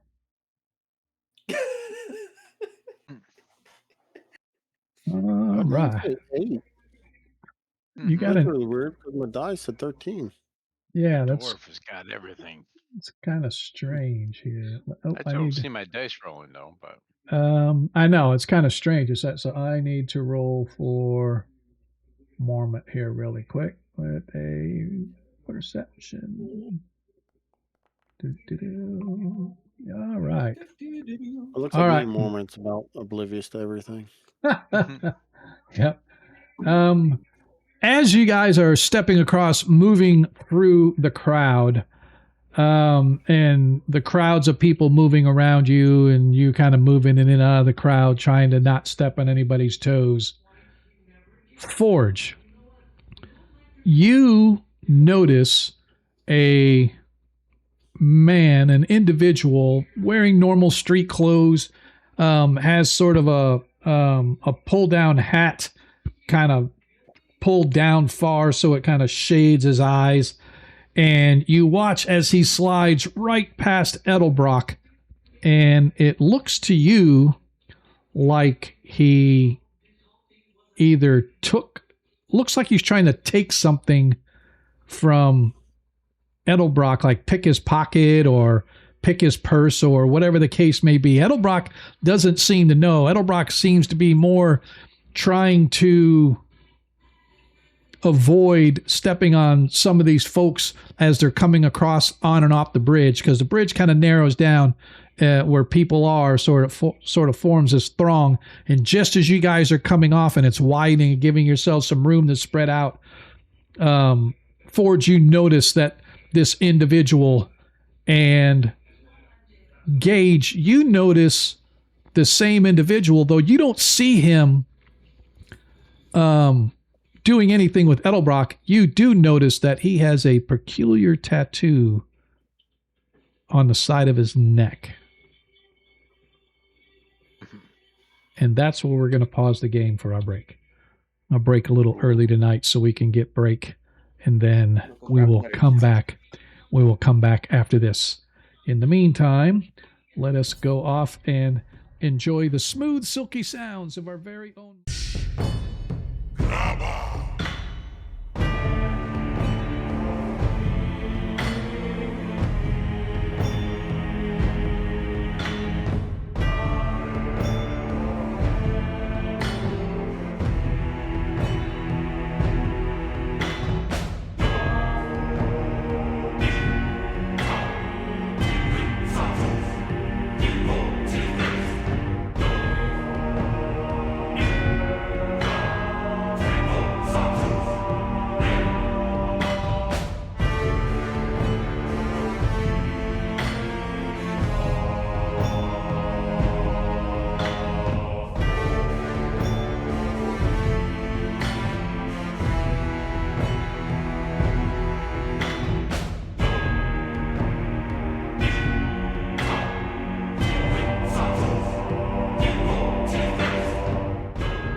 players are subscribed to your stream. How do you feel, Sean? I don't care. Yeah, I'm What? subscribed. I'm into it. I don't worry about it. We are back. Hello, everybody. Welcome back to tonight's game. Brought to you by nobody in particular. Brought to you by Agora Quest. That's us. Appreciate you guys hanging out with us on this Friday night as our party is slowly but surely working their way through the Savage Tide adventure. When last we left, the party had just left the Vanderboren house, headed over to Sunrise District to look for the Taxidermists Guildhall, when out of the throng of people that they were walking through, Forge noticed a individual looking like he's trying to pick the pocket of Edlebrock, while at the same time Gage sees the same individual, although he doesn't see him mucking with Edlebrock. He sees him a moment later as the individual starts moving off quickly, but he catches that this individual has a rather definitive tattoo right around the base of his neck, right at the collar line, and Gage happens to catch that as it happens. And so as we return, I am going to give everybody really quick an opportunity to tell me what it is that you are going to be doing. So let us go just down in basically alphabetical order. Edlebrock, you don't really notice anything yet, so you'll probably end up having to go last. But let's go first, Gage, because you had the highest. You had the 22. You see this individual was near your party, but then suddenly the fact that he moves off very quickly kind of caught your attention. And you see that he has this distinctive tattoo that you recognize as being from the Lotus Dragons. Yeah. So I got like mere moments to make a decision here, Yep. and I'm gonna do the first thing that comes to mind. Okay. I'm gonna hit sleep. I'm gonna hit him with sleep. Well, you can't do that until we go into combat and reactions and all the other good stuff. So I'm not going to, I need to go through everybody's first to see how I this. will prepare. Okay. In that case, I will like draw. That's fair. I get you. I know what you're saying. focus, Yep. whatever. Yeah. 100% understand that. I just want to get through what everybody's doing first. Forge, what do you do? My first thought, as I see him do that, is hold person. Okay. All right. So then what we are going to do, I'm going to just drop a token on there for I don't have hold person. I was looking for that one first. That's the first thing that came to my mind, is he ain't Right? going nowhere. Whether he's snoring or frozen or paralyzed in place, it doesn't matter. All right. That'll give us time to can't disarm catch him me. and stand around him. Holy shit, he's huge. Yeah, that's because the map itself doesn't have a scale on it, whatever. So I just wanted to drop one token on there. All right. So let us go into some sort of a combat type of a thing. And everybody, we can roll for initiative. Da da da da da da.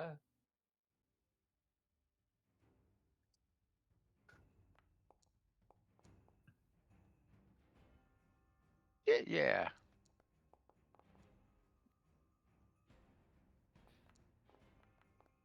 Well, it's safe to say that the whole person's going off first. It's safe to say that the guy is going after the spells are cast. Y'all didn't even ask me what I was doing. I'm not even going to. I'll keep them in there.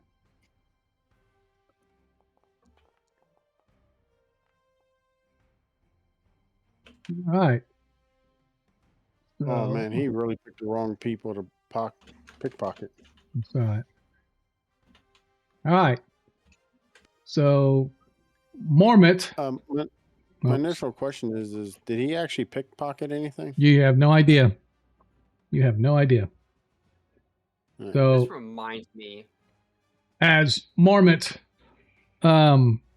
he just yells out, "Hey, where's he going?" Forge, you're up.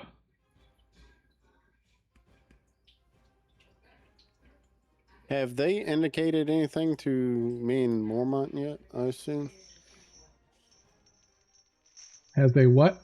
No, they haven't. Nobody's apparently said anything to you. They just all of a sudden start blasting off with stuff.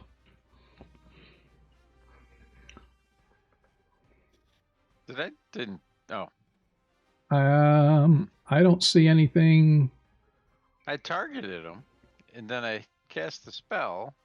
I saw the chain come out, but I don't see anything. Says I'm concentrating on it. So let's go ahead and refund that resource. I'm going to remove that and give you your, what was a second level? What level spell slot is that? Second First level. Second level. Yeah, it didn't even take the spell Didn't slot take off. it off there. Yeah, so I don't know what happened, but go ahead and you've got them targeted. I'll click it again. Let's see. Hang on, it's not a range issue, is it? That's what I'm wondering. So I want to. Because it's 106 feet between y'all. Yeah, so the actual starting distance when he starts running is 120 feet from you. So let me do a thing just to see. That's good right there where he's at. So he's about 120 feet. That's where he starts away from you. When by the time you guys all start reacting and grabbing your spells and stuff, he's already running. So Forge, you can go ahead and. So my movement's what, 25 foot? Yeah, that's fine. 20. That's perfect right there. 25 or is it? Yeah, dwarven movement is 25. You move No, it's 25. 30. My speed's 30. Is it? Oh, Yeah. okay. I always It's thought right they're on my 25. character sheet. I thought they were all 25. I think they updated it for Yep. 5.5. Yeah, That's- 5.5 is up to 30. Yeah, okay. I'll move myself back to 30 here, but That's fine. You're good right where you're at. Like, let's see if I can't. Let's see. Where's my spell again? Nope, that ain't gonna get to him. That ain't gonna get to him.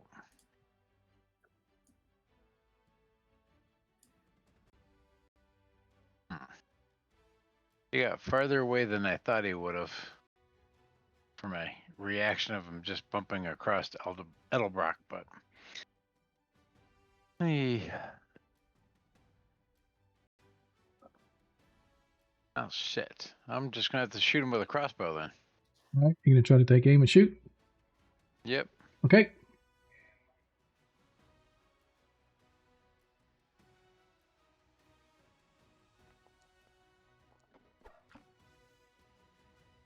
Um, 10 misses. Righty. Next up. Sorry, hang on. This is not. Well, this is a little difficult because you're like within 120 feet of him, but the rest of us are a lot further away, but we're not all spread out like this. Well, yeah, I was going to, like, you guys are all, like, right in this little crowd right here. Okay, so we should technically be measuring from Edlebrock then. Roughly, that's what I would do. Okay. Then let's So, go and keep our tokens spread out a little bit so we can still grab our token as needed, and Yep. we just know that we're measuring from him. yep, I'm just going to move him over there. All right, cool. All right, so that happens. Gage, you are up. Gage, realizing that this guy is completely beyond the normal range, draws his bow and he shouts out, "That is a pickpocket! Stop him!" And I will attempt to move forward 30 foot. Okay. And then shoot him with the bow. Okay. And, oh, that's why I can't select him. Oops, let me, real quick. About there.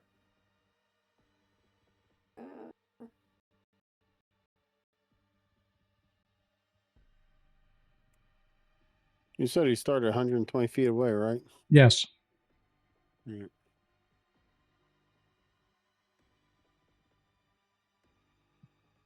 Got him, Gage? Good. There we go.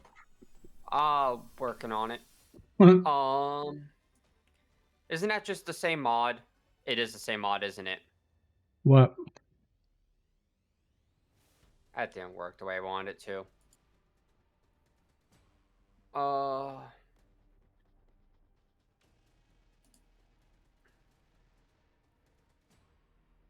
True strike. Okay, that will be a +2 bonus, right? Instead of Yeah, strength or okay, dexterity, it you would be can the use same spell as- casting. Yeah. Yeah, it'll be the same as the rapier then there. Nice. As you hit. What did it roll for damage? Okay, and he's rolling an extra d6 for damage as well, it looks like. The weapon's normal. Extra radiant when you reach level 5. Oh, So- never mind then. So all it does is the regular weapon damage. Okay. Yeah, but I you can do it as radiant or Yeah, you can do it as I can make radiant it or what. Yeah. Okay. Oh, there it goes. You can do We're your good damage. to go then? You can do your damage. Nice. 4 hit points of damage. As he's running, your arrow catches him and he sort of stumbles slightly, but he continues to move on. Edlebrock.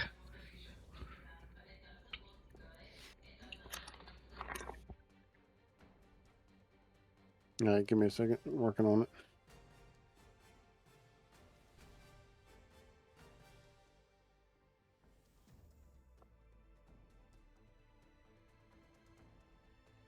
Okay, why did that not work?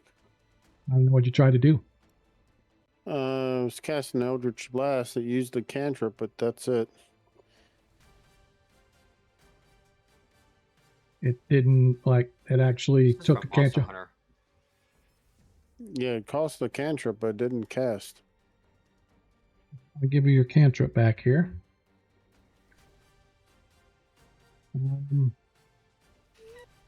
I see that you have him targeted, so I'm not sure why it didn't cast. That's weird. I saw something pop up and then it disappeared again. It's telling me my range is out, but I gotta.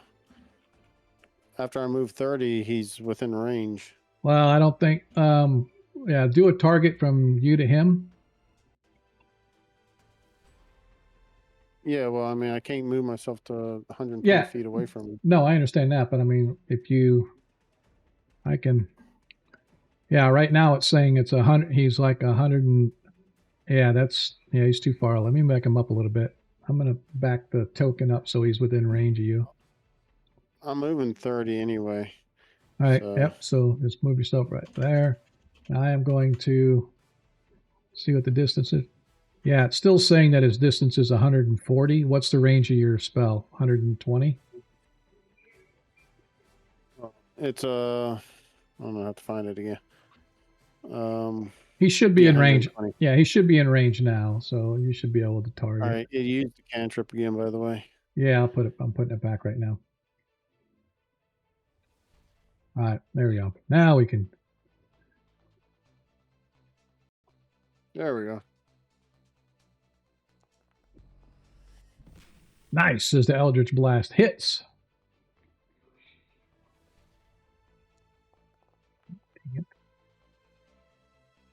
Nice. So that's what, 18 to him? No, 16. 12. It's a D10 plus no, I 4. did 12 plus the 4 that was done prior, so it's 16. What was the 4 prior? The ones from the short bow from Gage. Oh, yeah. No. Yeah, definitely. All right. But you yourself did 12. Yeah.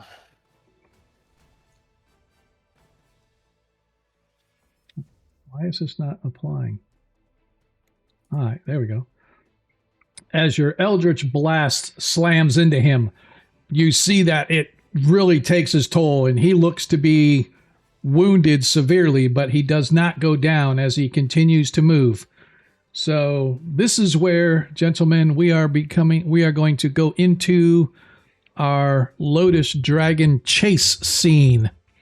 And here's how the rules work. You follow, I should say, as far as like the rules in the DMG go, if you've never looked at the chase rules, here's how it goes. Right now, the individual that you guys are targeting started 120 feet ahead of you.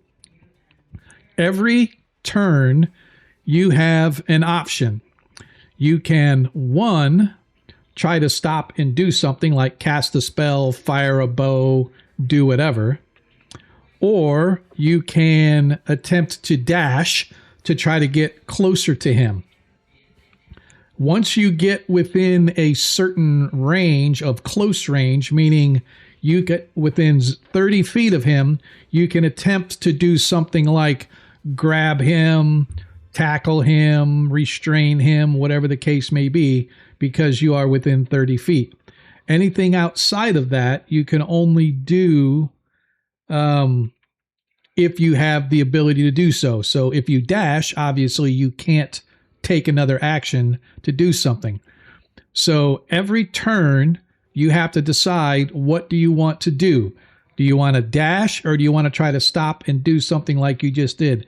Cast a spell, do something, whatever. When the turn happens, there is going to be some sort of a potential obstacle in your way as we move along. And you will have to perform some sort of a check that you can do to try to avoid or overcome whatever that obstacle may be. For example, there could be people in your way. Somebody could be carrying a mirror across the street. Whatever the case may be, something could happen to get in your way, and you would then have to perform a successful check. If you succeed, you keep the current distance between you and the person that you're chasing. If you succeed by 5 or more, you actually move one band closer. So close distance is up to 30 feet, near distance is 30 to 60, medium distance is 60 to 120, far distance is 120 to 240, and completely lost them as if they get over 240 feet away from all of you. So, as we currently stand, this particular individual is going to be, and to be honest, right now, we don't really care.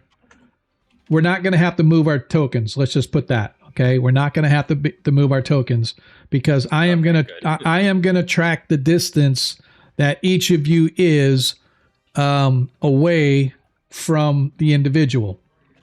Now, that being said,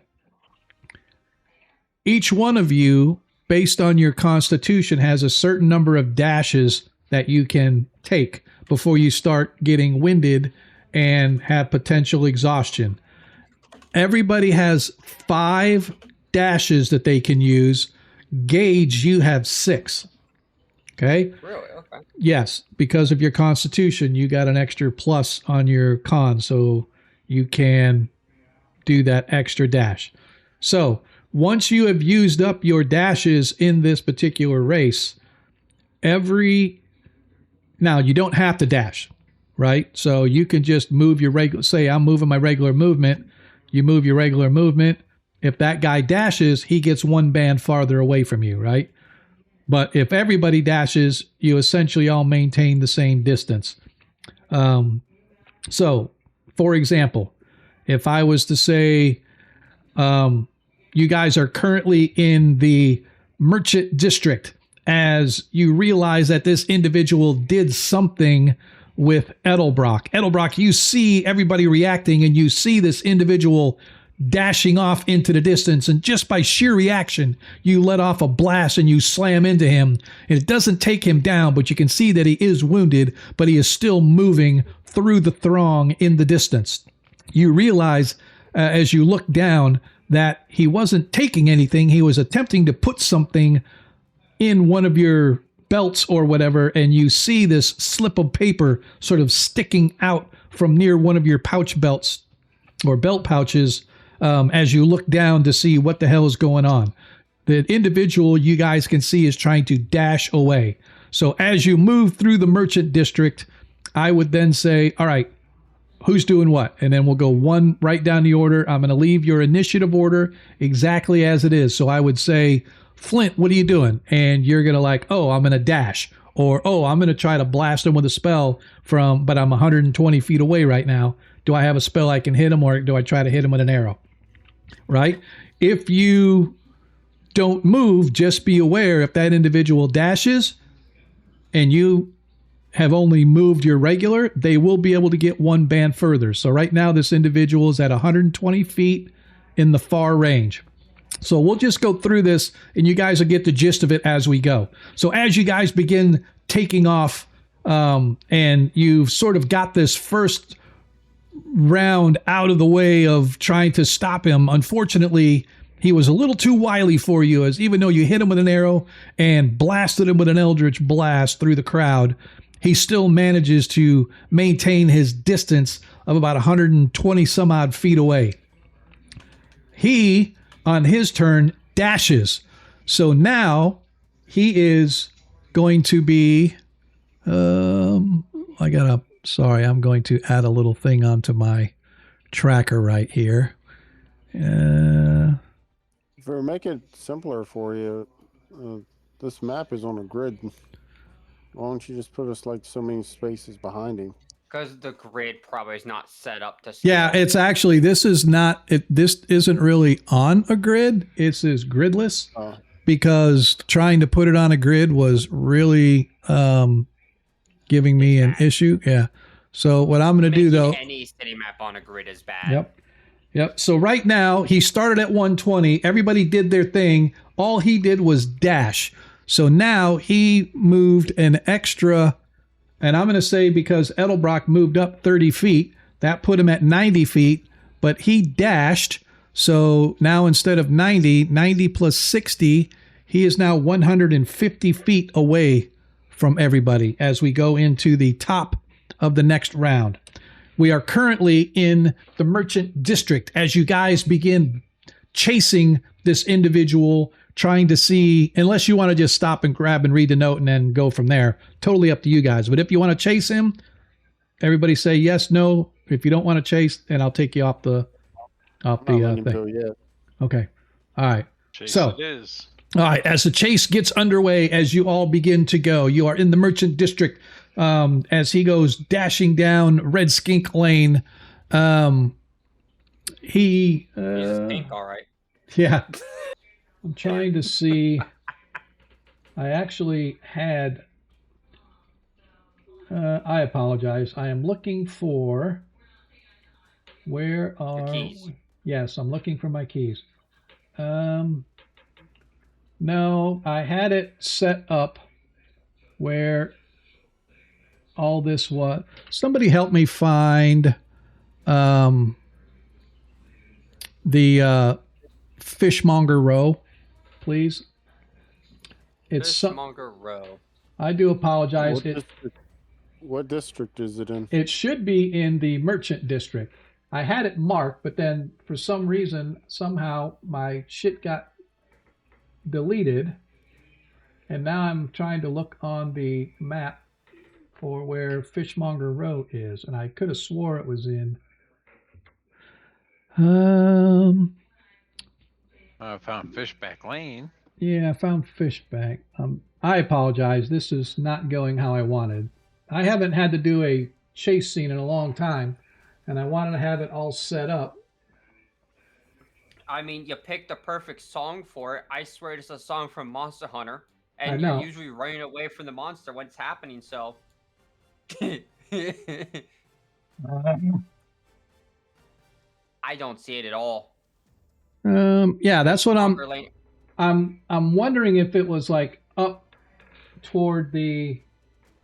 All right, so I'm not going to worry about the Fishmonger Row. I see a Fish Rock Road.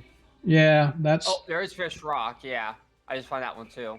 Yep, and I'm also looking for Trade Road Crossing. So if you happen to find that one, because that'll be coming up. So I'm not going to worry about it too much. I actually had it here because it was mapped out, but now I can't find out where the fuck it is at.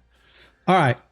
So as you guys begin charging through the merchant district after this individual, the forge, what are you going to do? Are you going to be dashing at? Because right now he's 150 feet away from you guys. And I'm going to just. I'm going to have to dash. All right. 'cause So. I'm short-legged. All right. As you dash, you begin to move forward. However, as you guys all go to move, you could trying to catch up to him. People are looking around. What's going on? As you all shout out, crying out, "Pickpocket, stop him!" All these people are sort of stopping in the middle of your way. There's a produce cart that was being moved that the individual running away sort of slams into it and spills it. So as you move forward, if you are dashing forward, I need a DC 13 athletics or acrobatics check, please. A success will allow you to maintain. A failure means you will fall behind. Oh, as you succeeded by 5 or more. So you actually managed to get through the you managed to get through the crowd and do so in such a manner that you actually get yourself back to 120 feet distance. Actually, I'm going to say 115 feet. So you are actually now at a medium distance as you manage to blast through there. Gage, are you dashing or are you going to... Okay, so I have a quick question here. I just noticed that I noticed it a couple times past, but it never came up until now. Does anyone know what familiar Gage had?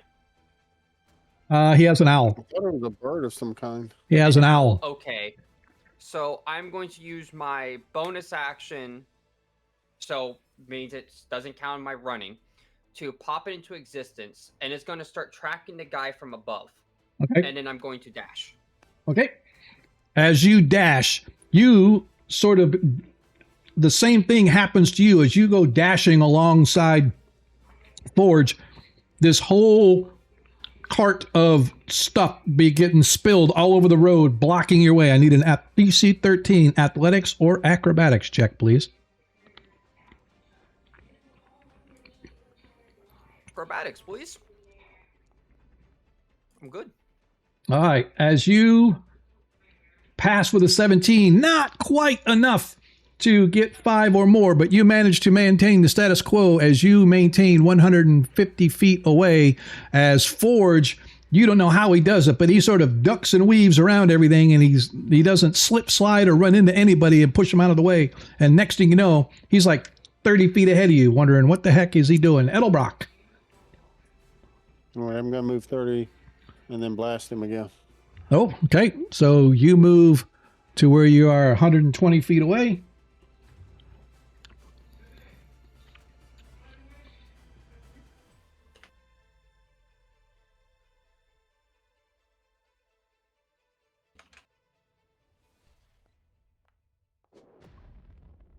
As your... I'm going to use one of my advantages. Okay.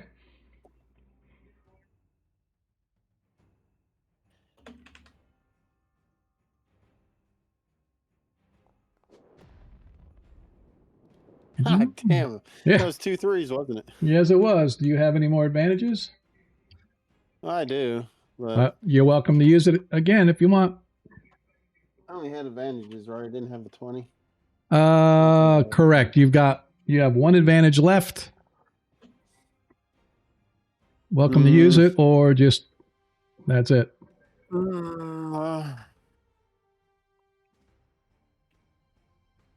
Yeah. Choices. Yeah, might as well. It's not doing me no good. I love it. Be another 3. Oh, you got a 4. Oh my God, this is just like me swimming. Yep. That is actually true, huh? That is kind of. All right, well, whatever. All right. As your Eldritch Blast goes off, and that was actually guiding bolt. Yeah, the guiding bolt I meant. Sorry.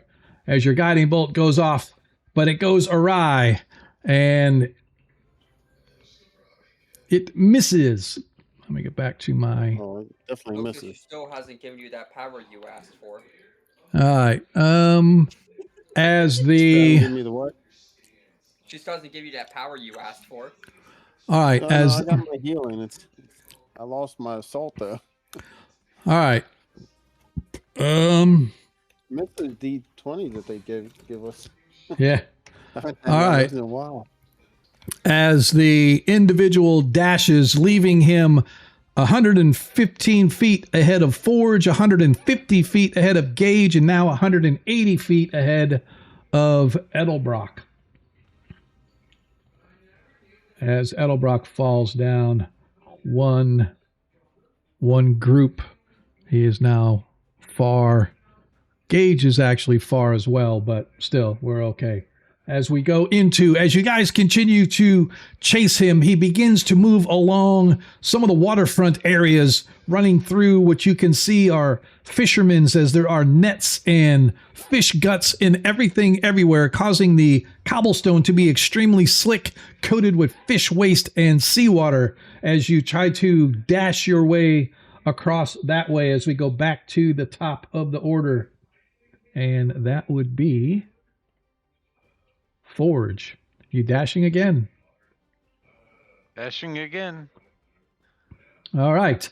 As you dash, once again, as I said, oh, nice! Natural 20 as Forge easily makes it through his acrobatics as he sort of hits it and slides like he's sliding across glass. Like, I've done this on sea decks easier, as you move yet another group closer, as you are now going to be 60 feet away from this individual as you dash through. Gage, you come up. You are currently 150 feet away from this individual, and you see he's beginning to get away as he's moved. You know, at least from you, he's a little bit further away, but you also see the same thing that Forge saw, and you watch Forge just kind of slide and glide along this slippery cobblestone that's covered in fish guts and seawater and moss and other fishing type paraphernalia.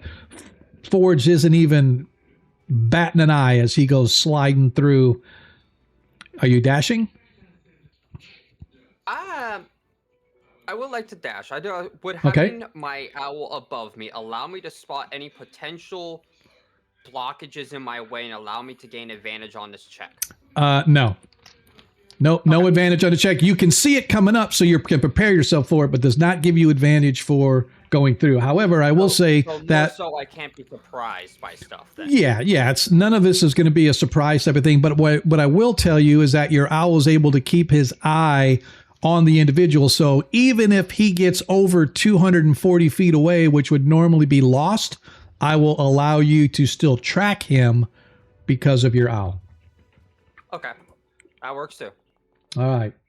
As you dash, easily making it through and try to follow suit with what you saw Forge do, you slide and glide all the way across, moving yourself one group closer, as instead of 50 feet, you are now 120 feet, but you are in a medium range now instead of the long range or the far range.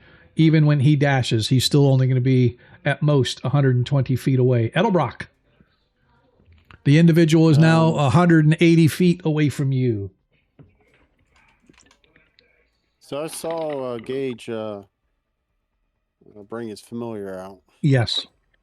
So I know he's tracking him with his familiar. Yep. I'm going to move down the road, and I'm going to read that note. Okay. As you sort of stop, and that means the individual is going to, on his turn, he is going to move yet another 60 feet, so he'll be 240 feet away. So in all intents... I probably still move 30 feet, though, right? Yeah, that's true. So he moved 60, you moved 30, so to put him at 210. Still far distance, but you stop to read the note, and I will provide it to you somewhere in here.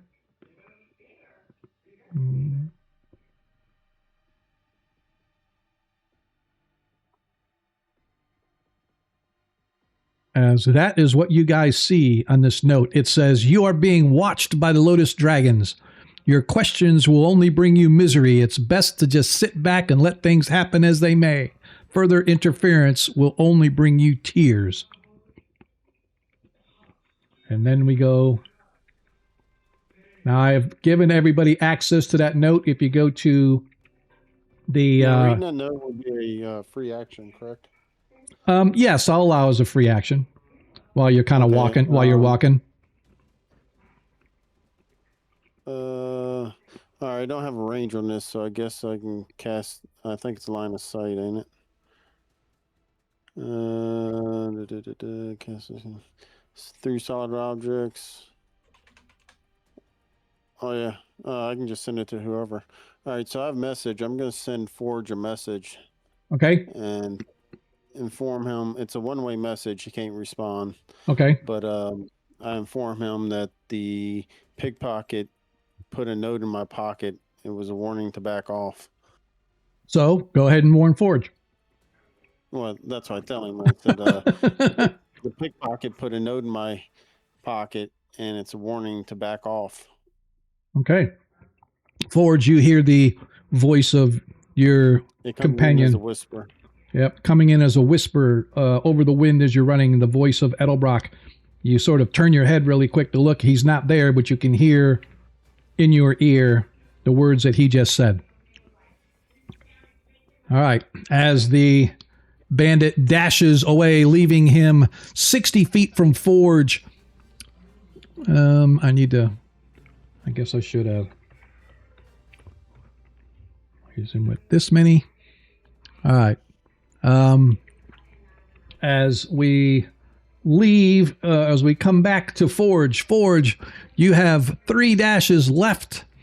As you come to this, as you are streaking down, trying to chase this guy, you're watching him bobbing and weaving in and out of the crowd, and you watch him dive underneath a set of cargo wagons that are pulling their way across the street. Are you dashing after him, or are you going to stop to do something else? You're 60 feet away from him as he goes to duck. As he goes to duck underneath the wagons. Yeah, I definitely hold person. Hold person it is. Go ahead and... Where the hell are we now that I can target him again? Yeah, if you just do it right on the map, just zoom right in. Yep. Let's see. Oops. I apologize for those that are watching the stream. I forgot that I need to... Where's my... There we are. I forgot I closed the map. Sorry, guys.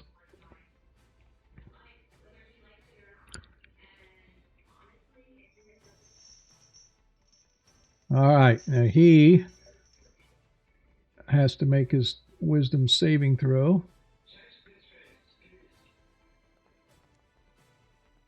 Oh, as he fails. He fails, and just as he's ducking up underneath, he is trapped. And that will end our chase as Forge manages to get the individual just as he ducks underneath the wagons. You get your spell off and you watch as his body goes frozen and he gives sort of a strangled cry and collapses to the ground face first. And you hear the sickening crunch of his nose smacking into the cobblestone street.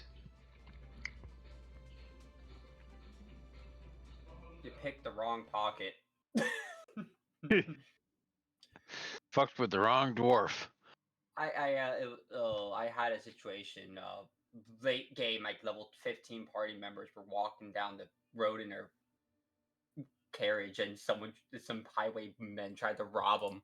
As you guys find yourselves on the edges of, actually, I'm going to say you guys are like here, right near Pearl Street, down here in the Sunrise District. I will move you all so you don't have to move yourselves. If you give me just a second.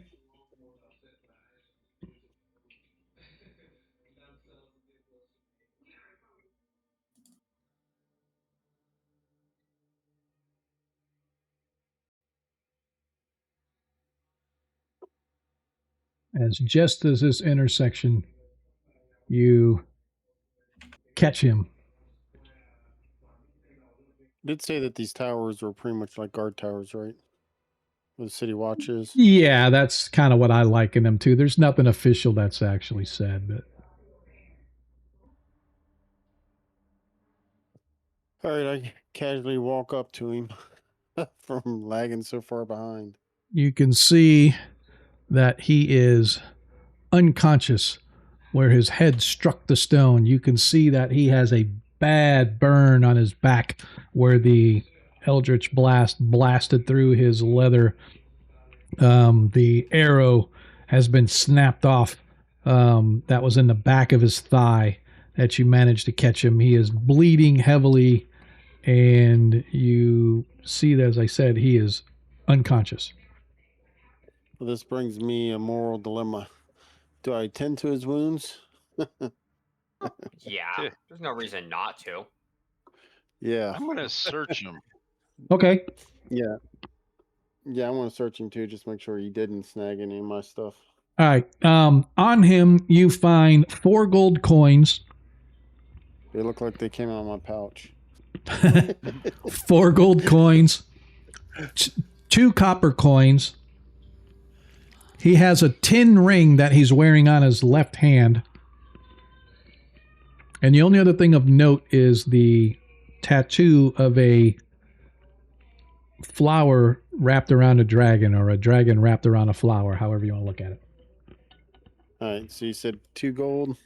Yes, 4 gold, 2 copper, and a tin ring. I'm gonna take his tin ring, damn him. Okay. Yeah, You might want add it to over check here. that for magic before you put it on. It's just tin, which is suspicious. Actually, what finger was it on? On his ring finger. It looked like a tin wedding one on his band. ring finger? Looks like That's suspicious. a wedding band. Oh, Tin? somebody's a widow. A tin wedding band? Yeah, it's, He's poor. yeah. Dude, he's with the Lotus. He ain't poor. He Well, you can gotta afford more than tin. So I don't want to be political, but you know, the guys at the top always get the coin. The guys at the bottom always get the crap. Yes, Yeah, you are I mean, correct. he- However, Part of Lotus, he has 4 gold on him. You think he can afford a gold ring? he can definitely afford a ring made of precious metal. The tin is something specific. At least that's my train of thought. If otherwise, it wouldn't be on his ring finger. Okay, you haven't come from a humanoid tribe before. So as you are all standing there, Detect magic on it, or I will. okay, go ahead and cast your detect magic. And as you are doing so, as you are examining this individual, trying to figure out who he is or what he's got, you hear. Well, I think Gage was casting the spell. Is anybody holding him, or do we bound him? Gage was not casting a spell, but Gage will definitely hold him down. Actually, he'll secure his hands. He is unconscious. Okay. And as Yeah, you that doesn't matter. as you guys are searching him, you hear a call. Ho there! What's going on here? And you see about a half a dozen soldiers from the Sunrise District moving in your direction. Takes them a minute, and they finally get there. What's going on here? You there? What are you doing with that citizen? All right, as they walk up, they see me applying a healing spell to him. Okay. The man attempted to pickpocket our partner. Is that so? Got any proof of that? That's what we're looking for. Step away. Yes. All the proof you need is the tattoo on his neck. He took my ring. I This almost tin spilled ring my is my fucking tin ring. soda. Give me, My 4 gold pieces. I need both of you to give me either deception or performance. I will give you the option. Oh my lord, let's see which I'm better at. I got a 10. Deception or performance.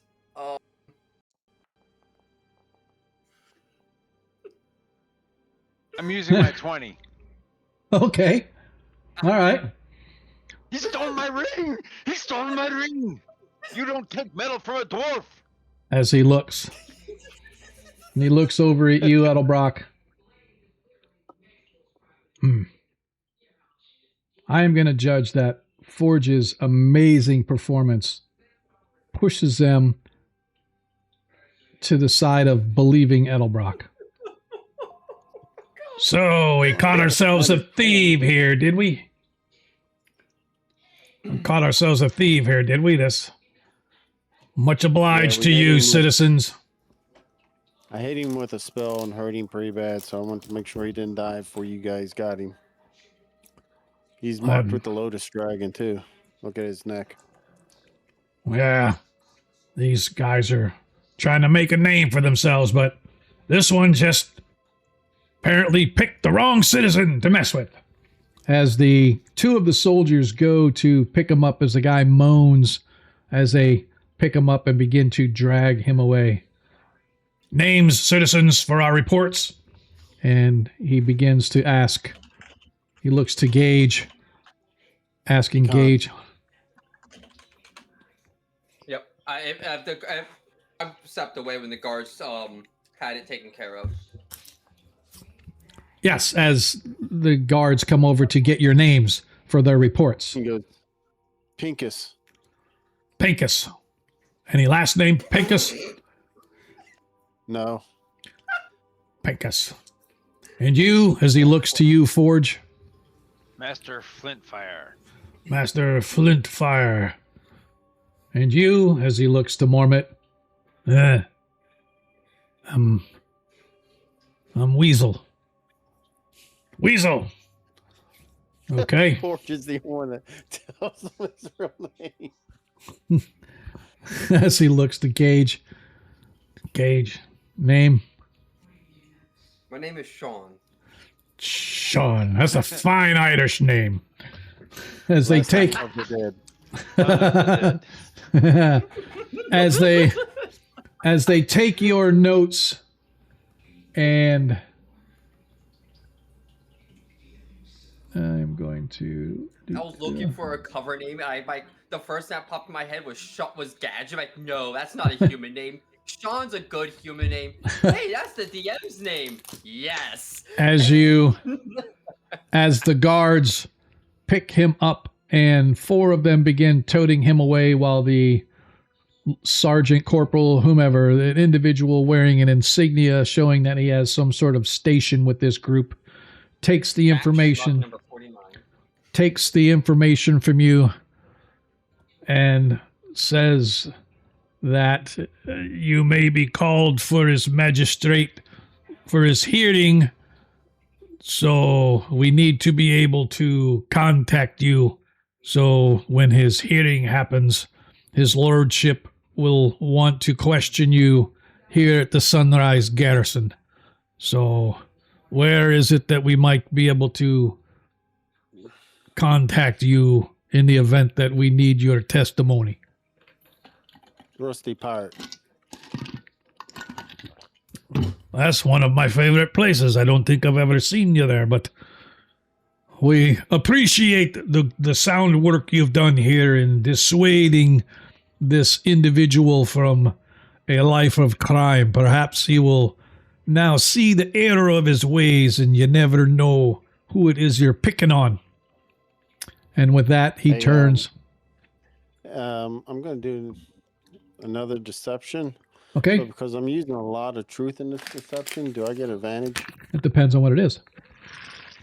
I'm going to word on the street. The Lotus Dragon are responsible for the disappearance of the Vanderboren son. While you have him in custody, you might want to question him about it. Huh. The Vanderborens, eh?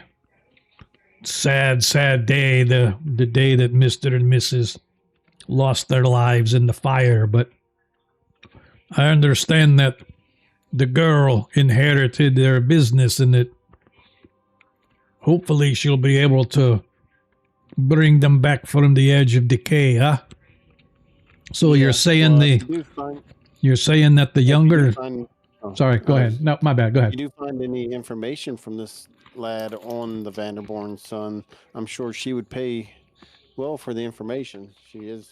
He sort of raises his eyebrows. You don't say. Well, perhaps I should go see Miss Vanderboren. I would pay if it was my brother. Aye. Perhaps I shall have to go see Miss Vanderboren just to ask her about her brother. Some information with you. Huh? I said I would probably take the information with you, though. Oh, for sure. Of course. As again, insight check on this stand-up officer here. Okay, go ahead. All right. The way that was phrased just rubbed me wrong. You know what? It never rubbed me wrong at all. This guy sounds all right. So the thing is you know that there are certain areas where the local watch can probably be paid to look the other way, but there are certain cases in certain regions, like the Azure District. They tend to be a little upstart, a little uppity, thinking they're better than everybody, and a little more moral fortitude. But you have no doubt that there are soldiers around that would be willing to, I don't call it a bribe, but they have no qualms taking a little extra coin if it can get them what they need, whether it's information or just, hey, I don't want to do the paperwork to drag you to jail. If you pay me X number as a fine, then you can be on your way. But this guy seems like he's pretty like true north, man. He is right there, not wanting anybody to. Is this location that we're in one of the more stand-up ones for the guard? Well, according to the guide, this is where the council is. Yes. Yeah, the council tends to hide here. So the guards here tend to be a little more on alert, I guess, for lack of a better term. They don't want, because they got a good thing. Yeah, gotcha. Okay, it's like even if the insight check legitimately failed, if I was like in a slummier section, I might have tossed a couple coins saying, in case someone pays you more to look the other way. Yeah. I rolled an insight check just to see if I could tell if this guard was going to torture this guy for information. Okay. I rolled a 6. I probably have no clue. Yeah, you don't know. As far as you know, the watch will do their thing. I would say that you have no reason to doubt that the guards will do whatever in their power, especially if they talk to the Vanderborens and find out that the brother is missing. And the fact this guy has a Lotus Dragon tattoo, the Lotus Dragons have been a little bit of a thorn in people's sides, at least in some of the districts. Whether they've been active in this district and whatnot, you're not really sure, but yeah. All right. as you sort of gather yourselves and kind of look here. And it's kind of cool you guys got that finished off quickly, because I had 16 rounds that I was able to go. 15 rounds that I was able to go. Well, that was all forged there. Yeah. So I couldn't hit broadside of a barn after that first. Yeah, Any exactly. dwarf with big legs. And I should slip. just stick to casting cantrips. Mm-hmm. As you guys find yourselves now standing in the middle of the Sunrise District, people kind of looking in your direction as like, what the heck was going on and why were they just dealing with the soldiers? As the soldiers take the said individual away. Okay, now, I know that Edlebrock told Flint what happened, but did either of them say it out loud when they showed up? Not that you're aware. No. No. Oh, okay, Edlebrock, what did he take? Did you find it? He just passed a note warning us to stay away. Oh. Oh. That just makes us worse, doesn't it? I'm not sure exactly which one of these buildings is. I think it's this one here. I just start kind of walking off in that direction, and I kind of drag Forge with me. Okay. As we walk up to there, there's a sign outside that says, what does it say again? I lost it. Hang on. Oh, Taxidermists Guild. Yeah. Said As you guys arrive, as you get there, you see that there is a long, low building, and it is one side of it is partially open, and you can see, and before you even get there, as you guys are just getting off of Pearl Street onto Bay Street there, right before the water line, you can, as the breeze comes off the bay, or this little sort of mini harbor within a harbor, if you will, the breeze kind of catches through the building, and you smell a rich, musky odor of tobacco coming from this building right at the end of the street. And you can see that there are wagons outside getting loaded and unloaded with tobacco product. All right, I take Forge in there to buy him a cigar. Okay. There we go. All right. We're running down that road. All right. It is, if you want, you can buy a pouch of tobacco for 1 silver piece, or you can buy 2 pre-rolled cigars for the same price. A pouch of tobacco will allow you 10 pipe fills, or as I said, you can get 1 or 2 pre-rolled cigars that holds the same amount of tobacco, but obviously it's all packed tightly and rolled. But you're also paying not only for tobacco, but the... I'll leave that up to Forge. I was going to buy him a cigar, but if he'd rather have pipe weed, I'll give him some pipe weed.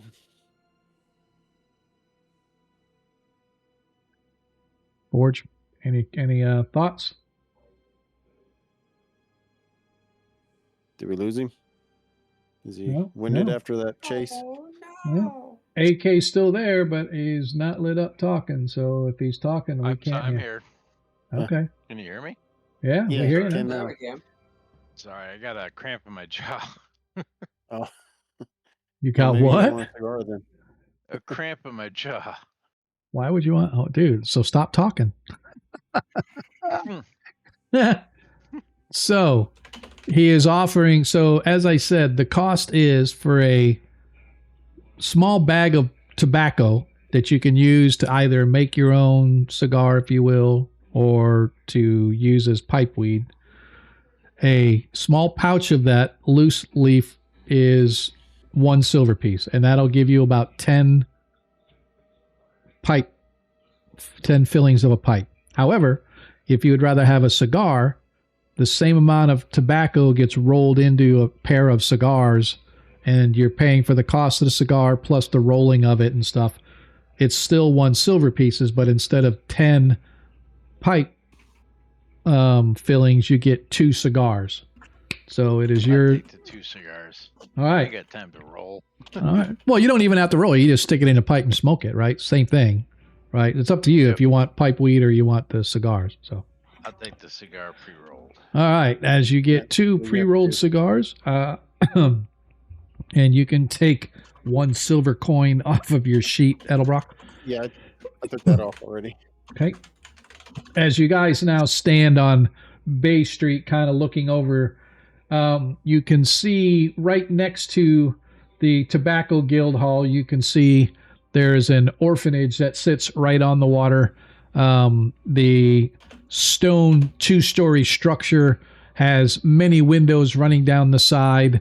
On the second floor, you can see that there's a large playground right across the street where there are swings and other things held up, and you see a bunch of kids kind of running around and climbing trees, etc. The other direction is mostly houses and whatnot and other small businesses. But other than that, what do you guys want to do? Well, let's say we go buy a dead animal.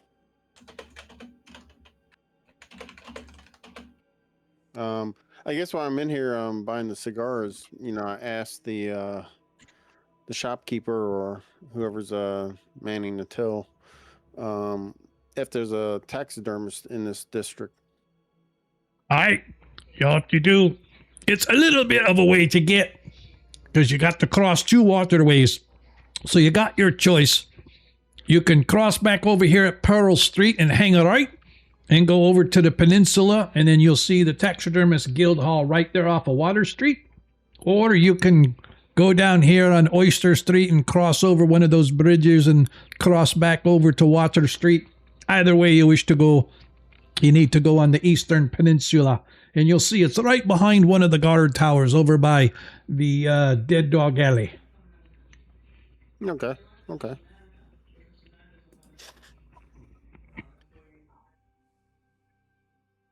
Thank you. Right? And Yeah. would there be a vendor anywhere nearby here that I can sell them my studded leather armor? I don't need no more. Well, if you want to take a chance, I would go over to Dawn Market if I were you. Just as he sort of points across the bay, and you can see directly across the little mini peninsula, the little mini harbor here, you can see there is a wide open market directly across the way. It was probably your best bet. I'm sure there's some sort of a leather shop somewhere in town that might be able to aid you there, but if you just want a quick sale, I'd go over to the Dawn Market right there. All right. Well, I mean, that's kind of in the way where you just told us. So, yeah, I head that way. I appreciate it. Yes, sir. All right. For And brevity of it, I don't really care how much I get for the studded they'll give leather. you the full price, 5 gold. Okay.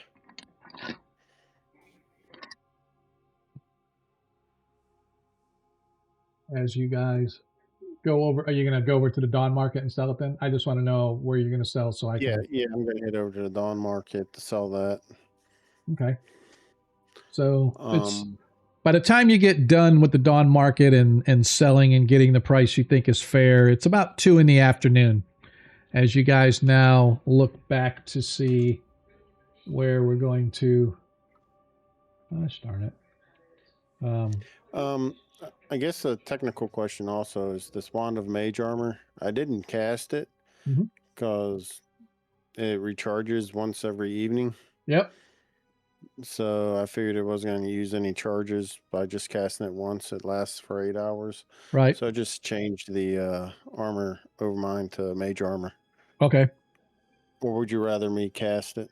Well, at the beginning of each day, I would rather you cast it, to be honest with you, because the timer on the game will actually track it when it goes out. Okay. All right. But we could just do that at like the start of the day, or whenever you decide to cast it for that day, we'll just do that. So. Okay. Cool. All right. So You as don't I need said, anything from the market Yeah. while we're here? No, we should be fine. so this place is actually, you've seen the other market over by the merchant district, the big open market that is over there.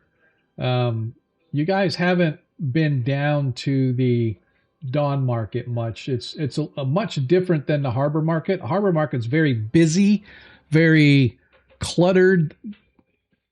People trampling over one another, just like any other circus might be. The Dawn Market here is actually rather orderly, very quiet, mostly farm type goods. Some others, like the leather, is easily sold because people just buy and sell used stuff. But this market is much more low key. It just doesn't have quite the pizzazz and quite the volume of stuff that the Harbor Market might provide. But be that as it may, you guys find yourselves kind of looking around. And if there's anything particular you want, just let me know. If not, we can just move forward with where you're going. Yeah, I don't need anything else there. So unless No, we're someone good. else wants something. You know what? Gage will grab a snack as we're in here. Okay. They do have fresh vegetables, fresh fruit. They also have uncooked corn. They have things like dates. They have bananas. They have pears. Do you have anything like lizard on a stick? They have. Iguana on a stick. They do have lizard meat. It's not necessarily on a stick, but they do have freeze-dried, almost like jerky, and it is snake and lizard and other reptiles. They just don't stick it on a stick, right? They clean it up. It seemed very hobgoblin to me to walk around with like a cooked lizard on a stick chewing. on it. Sure. Why not? We could do that. I'll let you have your fun as they stick a stick up a lizard's ass, stick it over the spit. Iguana bits. Iguana bits. Yep. Or was it iguana bits or bits of iguana? Kebab. I don't know. Well, yeah. Yep. So No, it's from Fallout. One of the meals in it you can get is like iguana bits or something. yeah. Oh, So you gecko. get your it's like I said, they have like dates, they have bananas, obviously they have pears, they have pineapple, they have other type of fruit.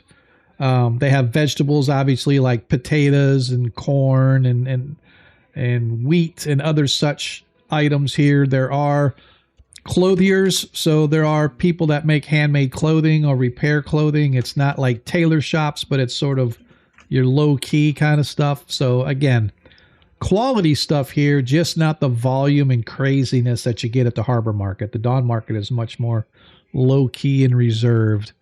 But there is a lot of nice stuff, right? So, but you can find a lot of the things that you might normally find at other stores, because people take their shops, that stuff they sell in their shops, and they'll send people here to the markets to sell it as well.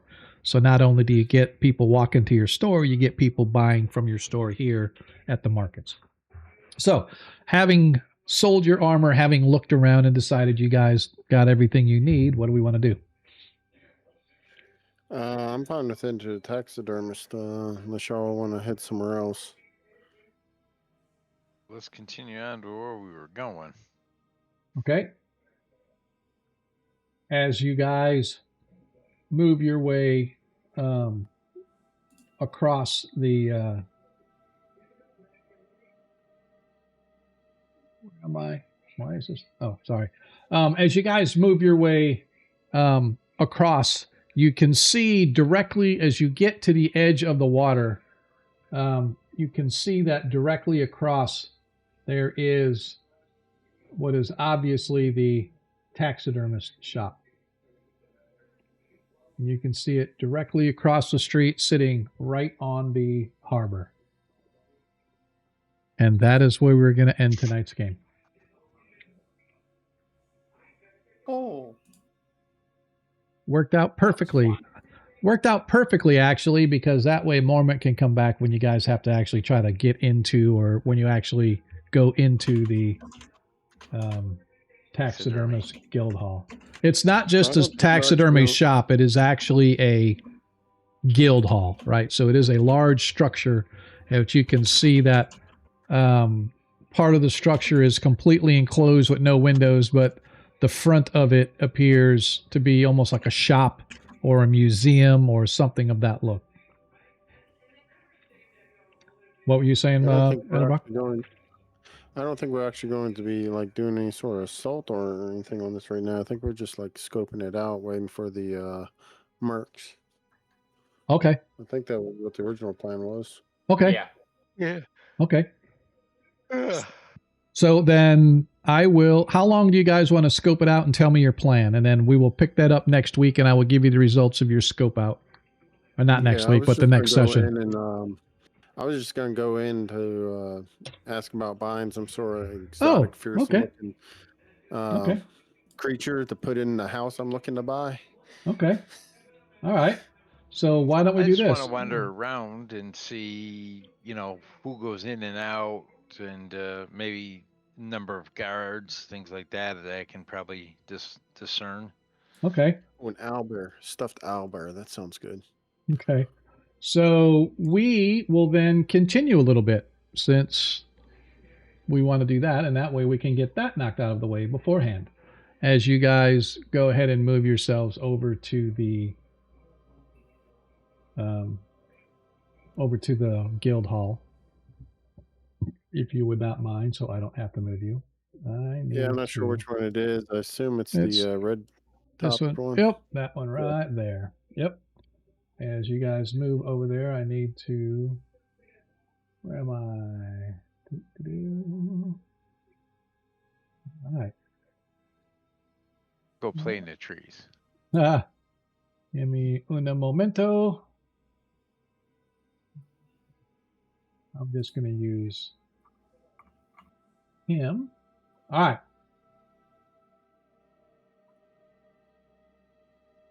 As you guys step across the way, you find yourselves at the entry to the Taxidermists Guildhall. Anything unusual about the outside of the building? It just looks pretty much like the rest of them. Yeah, so let me see. I'm going to look and see if there's any real outside description.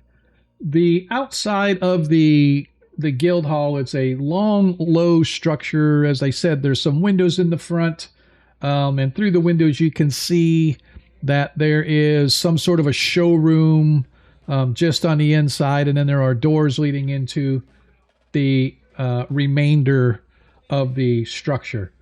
Let's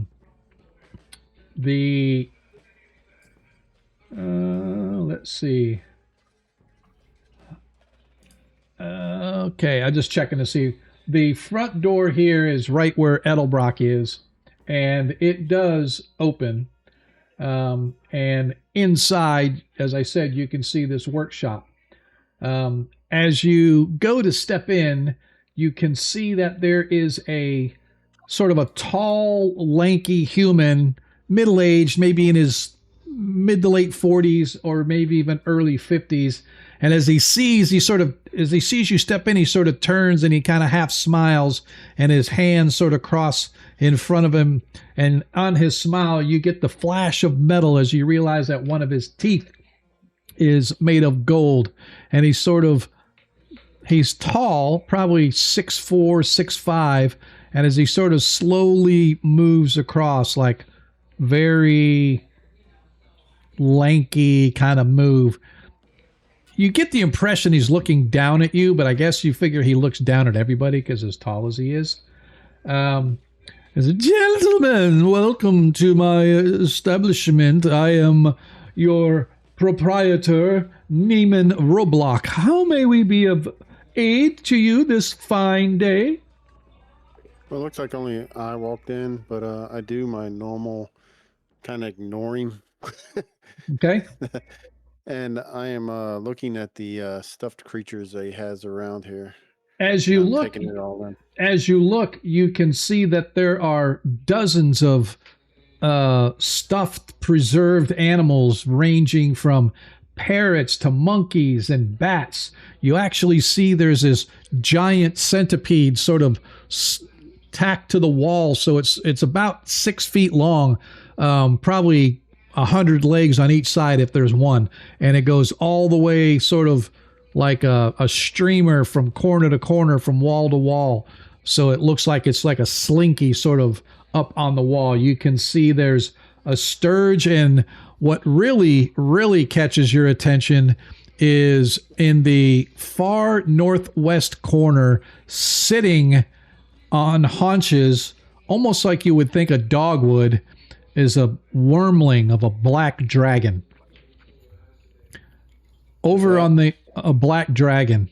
It's a wormling. It's probably about 6 or 7 feet long, 8 feet long maybe, and it's sitting in the corner, perfectly preserved. And then the last thing that catches your attention is sitting right on this workbench over here is a partially completed, partially stuffed jaguar.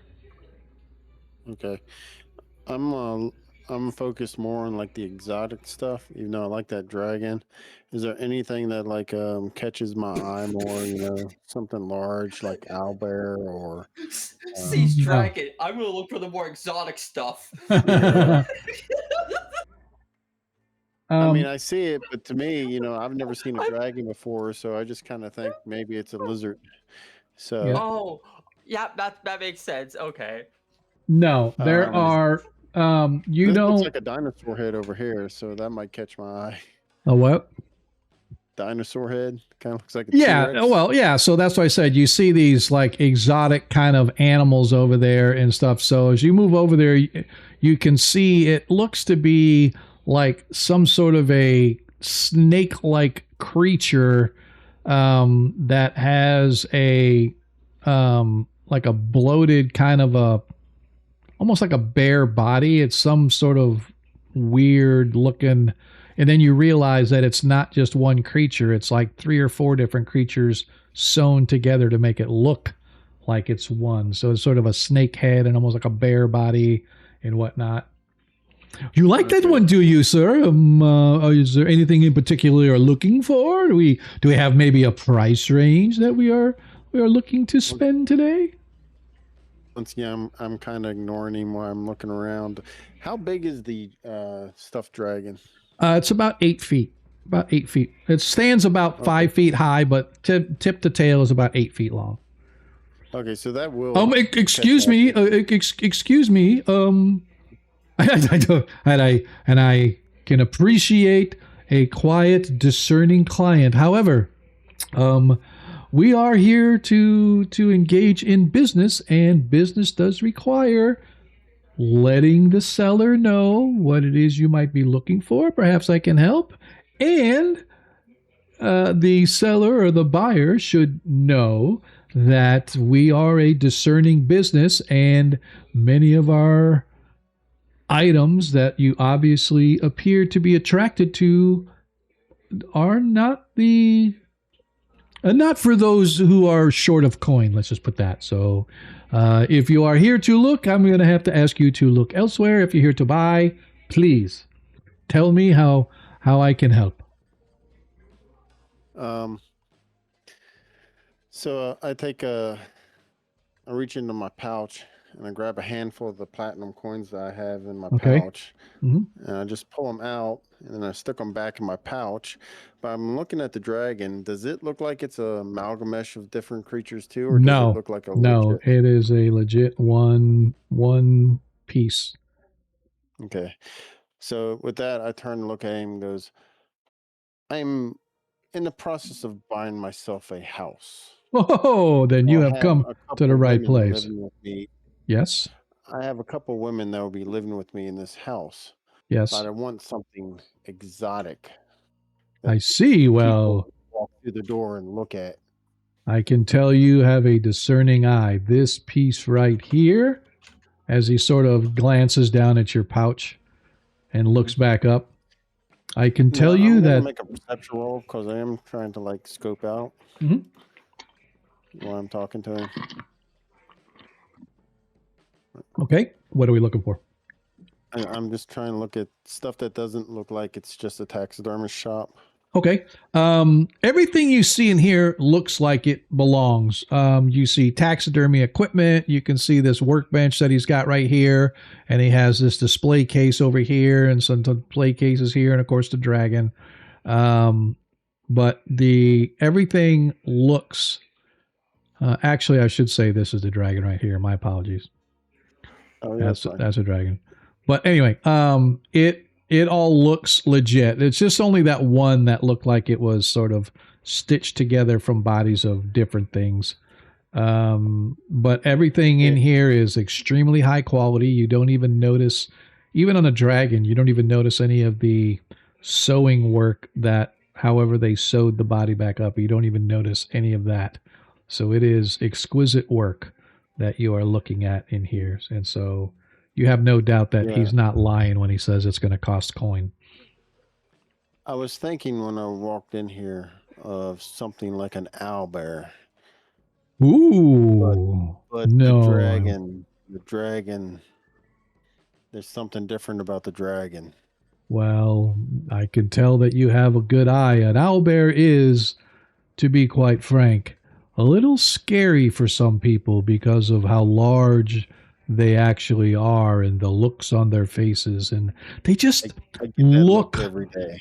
They just look like a wizard threw things together and said, go out into the world. And so the dragon, however, its mystique, its legendary status amongst when a knight goes out to prove him or herself, it is the dragon that they always seek. That is the standard with which a warrior pits himself against. And so you are right to look, and I can tell you just right now, you are the third person that has expressed interest in this, but you are the only one who truly I can see knows what he wants and what he's looking for. And I can make you an exquisite deal, 5,000, and this is yours out the door. I will even have it shipped or wrapped and shipped and sent wherever it is that you need. But the only problem with that price is if I pay 5,000 for a dragon, I won't have a house to put it in. Oh, I came into some coin, but not that much coin. I see. Well, that is too bad. Perhaps one of my other items in here would interest you. Here, this centipede I can sell you for a mere 1,000. This is a exquisite masterpiece, and it is perfect for placing along a wall. It looks almost, you can make it almost like the top of a curtain wall in your house. It fits well. Or if you want something small and exotic, perhaps this sturge up here, I can be perhaps persuaded to give you a better price than I might normally say. As soon as he mentioned sturge, I just kind of gave him this look of contempt. Oh, okay. So no sturge. Got it. So, but there are many other items with which to choose. So feel free to look. I have certain abilities. Are there any creatures you may need that I could possibly do it as trade or discount? Oh, that's an interesting idea. I would have to give it a little bit of thought. Do you plan to be traveling somewhere soon? I don't have anything planned, but I mean, I could. I do have access to a ship, I think. Oh, you do not say. Yeah. Me and some friends have just came into a ship. I see. Well, I can tell you that there are certain types of creatures that I might be interested in adding to my display here. So there is a creature by what have you ever heard of a roper? Ropers are rather exotic creatures, and I can tell you that a giant ape would be perfect for. You just get an ape and cast magic on it? We do not cut corners here, my friend, I can tell you. So the only thing would make it giant. Yes, but it would not be the same. Having a giant ape would be, and by when I say giant, I don't mean like King Kong giant. When you talk giant apes, they're talking like big 9-foot tall, burly type of apes, not the big 30-foot tall King Kong type of apes that you think about. I'm sure What that about there are humanoids? You stuff humanoids? humanoids. That would be illegal. I'm sorry. Although, I know a clan of hobgoblins I wouldn't mind stuffing. I do enjoy your humor, but no, we do not do humanoids here. No. Mm. Well, I must tell you, if you're Mm. not willing to buy right now, perhaps you can. Let me purchase my house. Let me see what coins I have. I'm definitely interested in the dragon, but I know if you have to sell it, you have to sell it. Okay. Well, I can tell you that. I'm sure either I can find another animal. And so, what are your rates for stuffing exotic creatures? Do you do it by the No, pound? so no, it is usually a negotiated price. For example, if you were to have brought me this dragon, I would charge you the cost of materials plus 1,000 gold. And so the cost of materials is roughly 400 to 500 gold. So 1,000 gold on top of that. So if you were to bring me the creature, typically, depending upon the creature, it will be cost of materials plus some negotiated sum. Yeah, that would personalize it more because I would have killed it myself. Exactly. And then you would have the story to tell in addition to the item to I display. like that idea. I like how you think there. Mhm. Alrighty. Yeah, let me finish with my house purchase and then I'll figure out what to bring here. Well, I look forward to doing business with you, Mr. Edlebrock. Edlebrock, as he reaches his hand out to take yours. And I just kind of look at it. Okay. As he's like, oh, not your custom. Very well. Give him a nod, and then I start to head toward the door. Okay. As you depart, and that is where we can end tonight's game.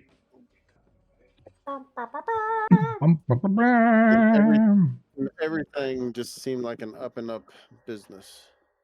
Yes, to everything.